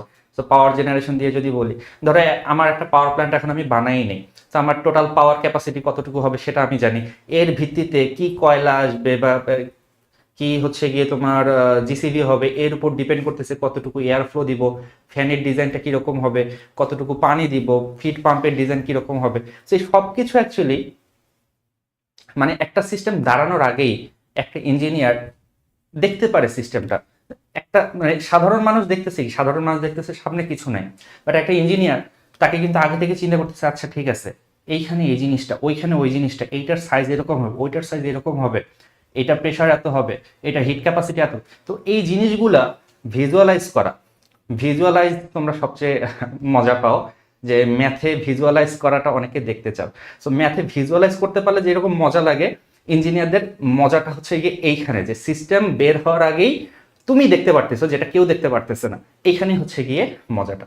এবং সবচেয়ে মজা লাগে কখন জানো, যখন তুমি ভিজুয়ালাইজ করছো এবং ওইটা যখন 5 বছর বা 10 বছর পর মানুষ দেখতেছে যে হ্যাঁ তুমি যেটা 5 বছর আগে নিজে কল্পনায় চিন্তা করছিলা, 5 বছর পর মানুষ দেখতে পাচ্ছে যে হ্যাঁ এইটা হচ্ছে সেই জিনিস, তখন হচ্ছে গিয়ে একটা ভিতরে জোশ কাজ করে। এর পাশাপাশি হচ্ছে তোমরা অনেকেই মাঝে মাঝে কমপ্লেন করো এই সারাদিন কি কি ম্যাথ করাই, ইন্টিগ্রেশন ডিফারেন্সিয়েশন, এগুলো জীবনে কোথায় কাজে লাগে? আলটিমেট তো হচ্ছে বসে বসেই কাজ করা লাগবে, কখনোই কাজে লাগে না। বাট ওই যে যখন তোমরা ডিজাইন অ্যাসপেক্টে যাবা, তখন আসলে বুঝতে পারবে যে একটা জিনিস সম্পর্কে চিন্তা করার জন্য কতগুলো ক্যালকুলেশন তোমাকে করা লাগছে। তো তার জন্য এটা তো আমরা যেটা ইঞ্জিনিয়ারিং কোর্সে শেখাবো সেটা তো খুবই একটা মিনিয়েচার ভার্সন, মানে কিছুই না। তোমাকে জাস্ট রেডি করানো হচ্ছে যাতে করে তোমরা ওই প্রেশারটাকে হ্যান্ডেল করতে পারো যখন তোমরা অ্যাকচুয়ালি ইঞ্জিনিয়ারিং ইউনিভার্সিটিগুলোতে পড়বা। এবং সেখানেও তোমাকে সব শিখিয়ে দেওয়া হয়, ব্যাপারটা সেরকম না। তোমার আন্ডারগ্রেড লাইফে শুধুমাত্র আমি মেকানিক্যালের কথা যদি বলি, তাহলে মেকানিক্যাল যতগুলো সেক্টর আছে বা থাকতে পারে, সেই সেক্টরগুলো সম্পর্কে জাস্ট প্রিলিমিনারি যে আইডিয়াটা সেটা তোমাকে দেওয়া হবে। এর পরবর্তীতে তোমরা হচ্ছে এক্সপ্লোর করতে পারবা, সেটা এমএসসি থেকে যে হোক বা পিএইচডি করতে যে হোক, সেখানে এক্সপ্লোর করতে পারবা যে কোন কোন সেক্টরে আসলে আমার যাওয়া উচিত, এই এতগুলো সেক্টর আছে কোন সেক্টরে আমার যাওয়া উচিত। সেই সেক্টরে যখন তুমি যাবা তখন দেখবা যে এই জিনিসগুলোর ইমপ্লিকেশন গুলো, যে কিভাবে আমি হচ্ছে এগুলাকে হচ্ছে ইউজ করছি, আমার যতগুলো জ্ঞান আমি এতদিন নিয়েছি জীবনে কাজে লাগে না বলতে সেটা না, সবসময় কাজে লাগে। এটা আসলে আমি দেখতে পাই না তাই। যে আমরা যখন পাওয়ার জেনারেশনের কথা বলি, তো তোমরা বলো না মাঝে মাঝে যে হচ্ছে এই সরলরেখা পড়ছি, এই পড়ছি, সেই পড়ছি, কেন পড়ছি? তাই আমরা যখন হচ্ছে একটা পাওয়ার প্ল্যান্ট হচ্ছে নিজে কাজ করি, তখনই আসলে বোঝা যায় যে জিনিসগুলোকে কিভাবে আমরা ভিজুয়ালাইজ করছি। মনে করি সরলরেখার ঢাল তোমরা পড়বা, সরলরেখার ঢাল কনসেপ্টটা মনে হচ্ছে কি, এক দুইটা equation y2 - y1 divided by x2 - x1, কি এটা দিয়ে কি বুঝলাম? বাট এই যে যখন তুমি কাজ করতে যাবা, এই ঢাল যে কত ইম্পর্টেন্ট সেটা আসলে আমরা বুঝতে পারি। যে একটা জিনিস ঢাল মানে কি, ধীরে ধীরে নামছে তার মানে কি তার স্লোপ কম, সো সে অনেক স্লোলি রেসপন্ড করছে। মনে করো একটা জিনিস দেখতে দেখতে হঠাৎ করে দেখবে সেটা জিরো হয়ে গেল, মানে একেবারে নেমে গেল। এর মানে কি, মানে কোন একটা জিনিস হচ্ছে হঠাৎ করে চেঞ্জ হয়ে যাচ্ছে, মানে তার মধ্যে কোনো একটা সমস্যা এসেছে। সেই সমস্যাটাকে তুমি কিভাবে ঠিক করতে পারবা, সেটা তোমাকে প্রম্পট অ্যাকশন নিতে হবে, যেটা হচ্ছে আমরা ভিডিওর আগেই বলেছিলাম যে খুব বেশি সময় পাবা না আসলে একটা জিনিসকে স্টেবিলাইজ করার জন্য। তো সেই সময়টা যাতে করে কম দেওয়া হয় এবং সেটা যাতে করে তুমি দ্রুত অ্যাকশন নিতে পারো, সেটা আসলে এখন থেকে তোমাদের শিখতে হবে। তো যাই হোক, এই হচ্ছে মোটামুটি ইঞ্জিনিয়ারিং এর আসলে সেক্টরের পসিবিলিটির আসলে শেষ নাই, তোমরা না যাওয়া পর্যন্ত সেটা বুঝতে পারছো না। আচ্ছা, আরো কিছু স্টুডেন্ট মনে হয় প্রশ্ন করছিল রোবোটিক্স এর ব্যাপারে, অ্যারোনটিক্যাল ইঞ্জিনিয়ারিং এর ব্যাপারে। দেখো, রোবোটিক্স, অ্যারোনটিক্যাল ইঞ্জিনিয়ারিং এগুলো কোর কোনো সাবজেক্ট না, এগুলো নিয়ে তুমি মাস্টার্স করতে পারো বা পিএইচডি করতে পারো বা রিসার্চ করতে পারো, এগুলোর ছোট একটা টপিক নিয়ে তুমি করতে পারো। তোমার মেকানিক্যাল ইঞ্জিনিয়ারিং থেকে তুমি রোবোটিক্সে যেতে পারো, বা ইলেকট্রিক্যাল ইঞ্জিনিয়ারিং থেকে রোবোটিক্সে যেতে পারো, বা তোমার ওইটার যেই ভার্সন, এখন তো এআই এর যুগ, তো তুমি যদি মানে সফটওয়্যার ডেভেলপমেন্ট করতে চাও, সো সিএসসি থেকে তোমার বেটার অপশন আছে। তো মেইন হচ্ছে গিয়ে তোমার ইলেকট্রিক্যাল, সিএসসি, মেকানিক্যাল যেগুলো তোমরা আন্ডারগ্রেডে করবা, এরপরে তোমাদের ক্যারিয়ার পাথ হিসাবে তোমরা কি করতে চাও সেই অনুযায়ী কিন্তু তোমাদেরকে বাকি জিনিসগুলো করতে হবে। যেমন আমাদের মেকানিক্যাল ইঞ্জিনিয়ারিং এ রোবোটিক্সের একটা কোর্স ছিল, বাট তার মানে এই না যে ওই একটা কোর্স না করলে তুমি রোবোটিক্স পারবা না। ফার্স্ট ইয়ার বা সেকেন্ড ইয়ার থেকে স্টুডেন্টরা কিন্তু রোবোটিক্স ক্লাবের মাধ্যমে বা পার্সোনাল ইন্টারেস্টে রোবট বানানো শুরু করে দেয়। তো এটা হচ্ছে সম্পূর্ণ পার্সোনাল ইন্টারেস্টের ব্যাপার। কারো পার্সোনাল ইন্টারেস্ট থেকে আমি রোবট বানাবো, কারো পার্সোনাল ইন্টারেস্ট থাকে যে না আমি ডিবেটিং করব, আবার কারো পার্সোনাল ইন্টারেস্ট থেকে আমি অ্যাক্টিং করব। আমার এক টিচার বলছিল, কে বলছিল আমার নাম মনে নেই, সে বলছিল যে মানে একজন ইঞ্জিনিয়ার চিকিৎসা ছাড়া বাকি সবকিছু করতে পারে, তুমি ডাক্তারি করতে পারবা না এটা ছাড়া, তুমি যা খুশি। যেমন আমি ইঞ্জিনিয়ার হওয়ার পরে টিচিং করতেছি না, করতেছি তো। তো এরকম কেউ হয়তো ক্যাডার হয়ে গেছে, বিশেষ ক্যাডার হয়ে গেছে, পুলিশে আছে, প্রশাসনে আছে, ব্যাংকিং এ আছে, সব সেক্টরেই আছে। কোন সেক্টরে ইঞ্জিনিয়ার নেই? সব সেক্টরে ইঞ্জিনিয়ার আছে। সো এটা আরেকটা মেইন রিজন ইঞ্জিনিয়ারিং চুজ করার কারণটা কি, তোমার পসিবিলিটিস অনেক, তুমি অনেক দিকে যেতে পারবা। যেমন ধরো যে তুমি একটা স্পেসিফিক সাবজেক্ট, সাপোজ ম্যাথ নিয়ে পড়লাম, আমি যদি ম্যাথ নিয়ে পড়তাম তাহলে কি হতো, ম্যাথ নিয়ে করলে ডেফিনেটলি আমি ইঞ্জিনিয়ারিং জব করতে পারতাম না, ইঞ্জিনিয়ার হতে পারতাম না। ম্যাথ নিয়ে করলে তোমার অন্যান্য যে জেনারেল সেক্টরগুলো সেটার পাশাপাশি হয়তো ম্যাথের টিচিংয়ে আমাকে প্রফেশন করা লাগতো, বাট সেটা কিন্তু চাইলে আমি ইঞ্জিনিয়ারিং করেও করতে পারি। আমি জাস্ট এটাই বলতে চাচ্ছি যে ইঞ্জিনিয়ারিং বলো, ডাক্তারদের ক্ষেত্রেও সেম কথা প্রযোজ্য, ডাক্তাররা ইঞ্জিনিয়ারিং ছাড়া বাকি সব কিছুই করতে পারে। সো ইঞ্জিনিয়ারিং এবং মেডিকেলে তোমার ক্যারিয়ার পাথের ভ্যারিয়েশনটা অনেক বেশি, এজন্য তুমি চাইলে ইঞ্জিনিয়ারিং চুজ করতে পারো। ওকে, চলে যাবো হচ্ছে তোমাদের কিছু কোয়েশ্চেন। অনেকে হচ্ছে তোমরা প্রশ্ন করেছো, যে প্রথম যে প্রশ্নটা দেখি একটু, সেটা হচ্ছে পরীক্ষা কিভাবে দিব। দেখো আমাদের পরীক্ষার রিলেটেড যে জিনিসগুলো, সেটা তোমাদের কিন্তু প্রাইভেট গ্রুপে অলরেডি আমি একটা ভিডিও দিয়ে দিয়েছি, যে কিভাবে আসলে পরীক্ষা আমরা কিভাবে নিচ্ছি, এবং তোমাদের খাতা কিন্তু কেটে দেওয়া হবে এখানে পরীক্ষার। তোমরা খাতা জমা দিবা, আমরা হচ্ছে কেটে দিব, তোমাদের কোন কোন জায়গায় ভুল হয়েছে সবগুলো কিন্তু হচ্ছে অ্যানালাইসিস করে তোমাদেরকে পরবর্তীতে পাঠিয়ে দেওয়া হবে, যাতে করে তোমরা বুঝতে পারো যে কোন জায়গায় আমার সমস্যাটা আছে।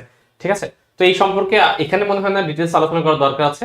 একটা ভিডিও দেয়াই আছে তোমাদের, ওটার জন্য কিভাবে কিভাবে কি কি করতে হবে ওটা একটু ফলো করো, আশা করি সমস্যা হবে না, তোমরা বুঝতে পারবে যে পরীক্ষা কিভাবে দেবো। এরপরে হচ্ছে কি ডাউট সলভিং সেশনে কি কি করানো হবে।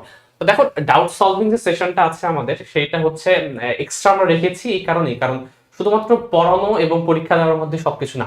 মাঝে মাঝে এরকম হতেই পারে যে আমি একটা জিনিস পড়াচ্ছি, তুমি এক্স্যাক্টলি সেই জায়গাটায় বোঝো নি। তো মনে করো তুমি যেই জায়গাটা তুমি বোঝো নি, এটা একটা স্ক্রিনশট নিয়ে, অথবা হচ্ছে মনে করো ভিডিও থেকে একটা লাইন বোঝো নি, তো ভিডিওটা কোন মিনিটে বোঝো নি, ওটা যদি আমাকে একটু বলে দাও, আমাকে গ্রুপে যদি বলে দাও, এবং প্রবলেমটা যদি খুবই সিম্পল প্রবলেম হয়, আমি যদি এক দুই লাইনে তোমাকে বোঝাতে পারি, তাহলে হয়তো আমি কমেন্টেই তোমাকে বুঝিয়ে দিলাম।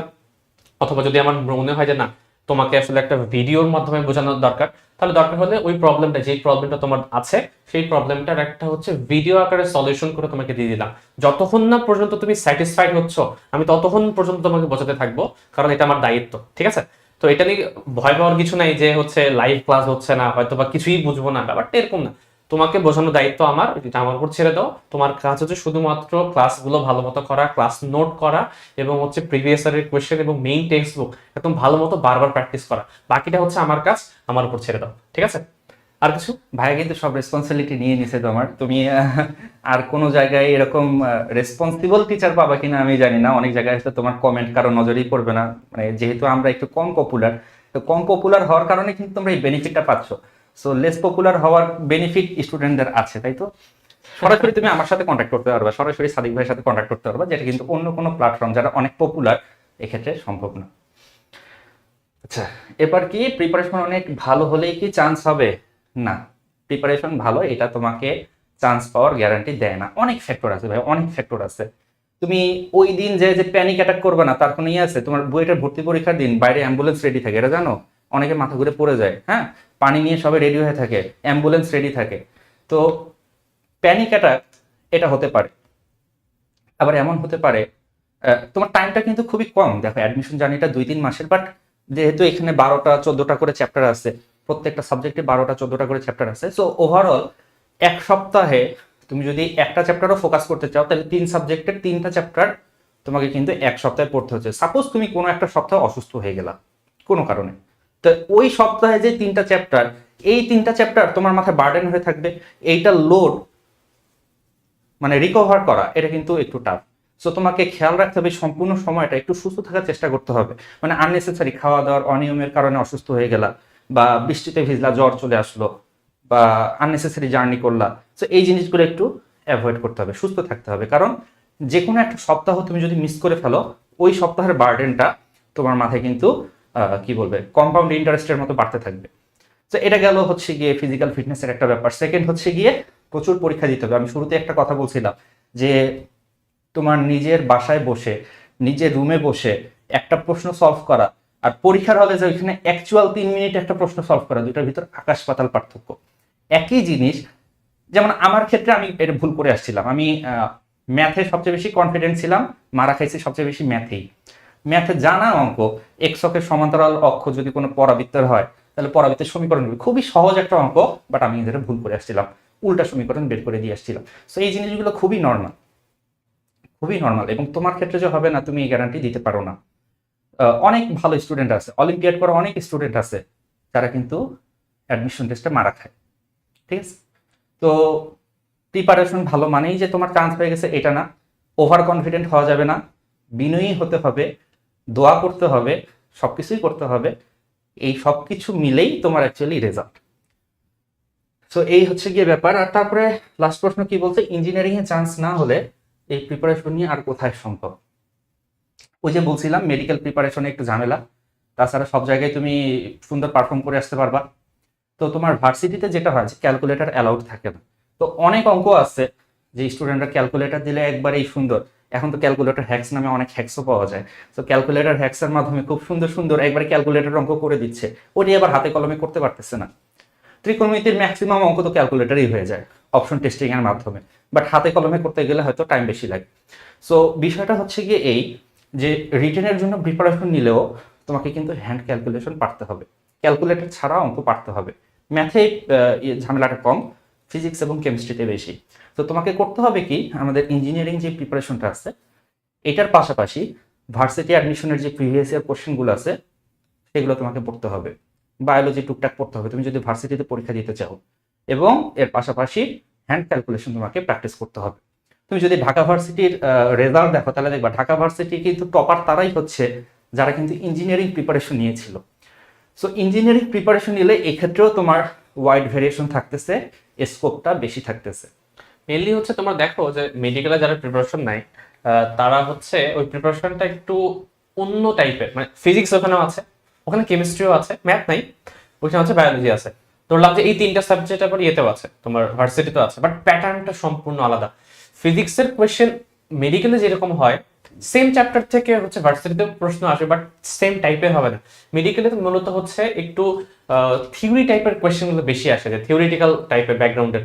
মনে করো তুমি যখন মেডিকেল তুমি প্রিপারেশন নিচ্ছ, তোমার প্রিপারেশনটা ফিজিক্সের কিন্তু একটু হলেও আলাদা রকম হবে। বাট ইঞ্জিনিয়ারিং এর সাথে ইউনিভার্সিটির যে প্রিপারেশনটা এটা অনেকাংশেই মিলে যায়, শুধুমাত্র একটা সাবজেক্ট তোমাকে এক্সট্রা পড়তে হবে, সেটা হচ্ছে বায়োলজি।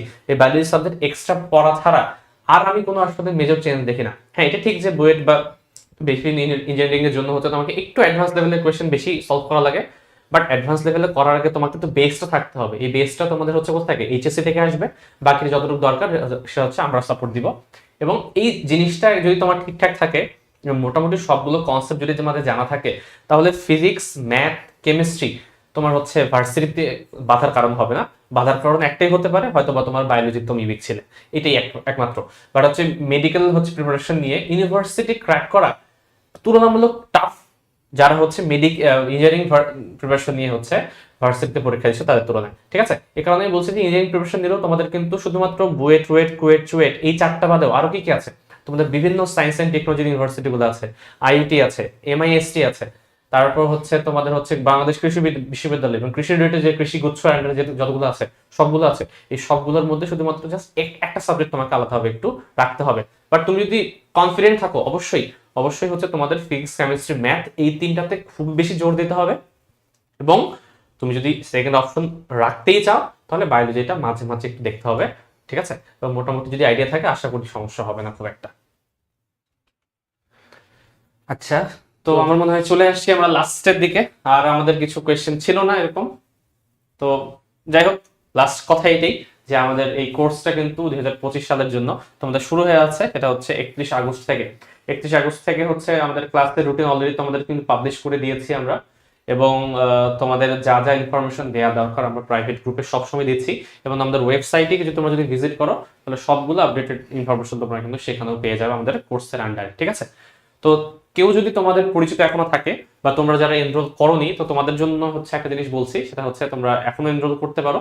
আমাদের কিন্তু এই অফারটা এখনো চলছে এবং এটা হচ্ছে চলবে কিছুদিন, আর মনে হয় 1 মাসের মতো চলবে।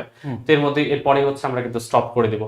তো স্টুডেন্ট খুব বেশি নাই আমাদের এখন পর্যন্ত, বাট এই না থাকার মধ্যে কিন্তু সুবিধা কি, তোমাদেরকে এক একজনকে আমরা কিন্তু অ্যাকচুয়ালি মনিটর করতে পারবো যে তোমাদের থেকে যাতে করে আমরা বেস্ট আউটপুটটা নিয়ে আসতে পারি। তো এই কারণে আমাদের কোনো তোমাদের যদি সমস্যা থাকে, কিছু থাকে, অবশ্যই গ্রুপে জানাতে পারবা। আমাদের সাথে কোনো যোগাযোগ করার জন্য হোয়াটসঅ্যাপে একটা নাম্বার দেওয়া আছে, ওই নাম্বারে তোমাদের যোগাযোগ করতে পারবা। আমাদের তো তোমাদেরকে হচ্ছে ওয়েবসাইটের অ্যাড্রেসটাও দিয়ে দিয়েছি, তো সেখান থেকেও তোমরা কথা বলতে পারো আমার সাথে। এবং যে কোনো প্রয়োজনে আমাদের যদি যোগাযোগ করো, আমরা সেই প্রবলেমগুলো সমাধান করার চেষ্টা করবো। তো এই হচ্ছে। ওকে, তো ভালো থাকো সবাই, আল্লাহ হাফেজ। সালাম আলাইকুম।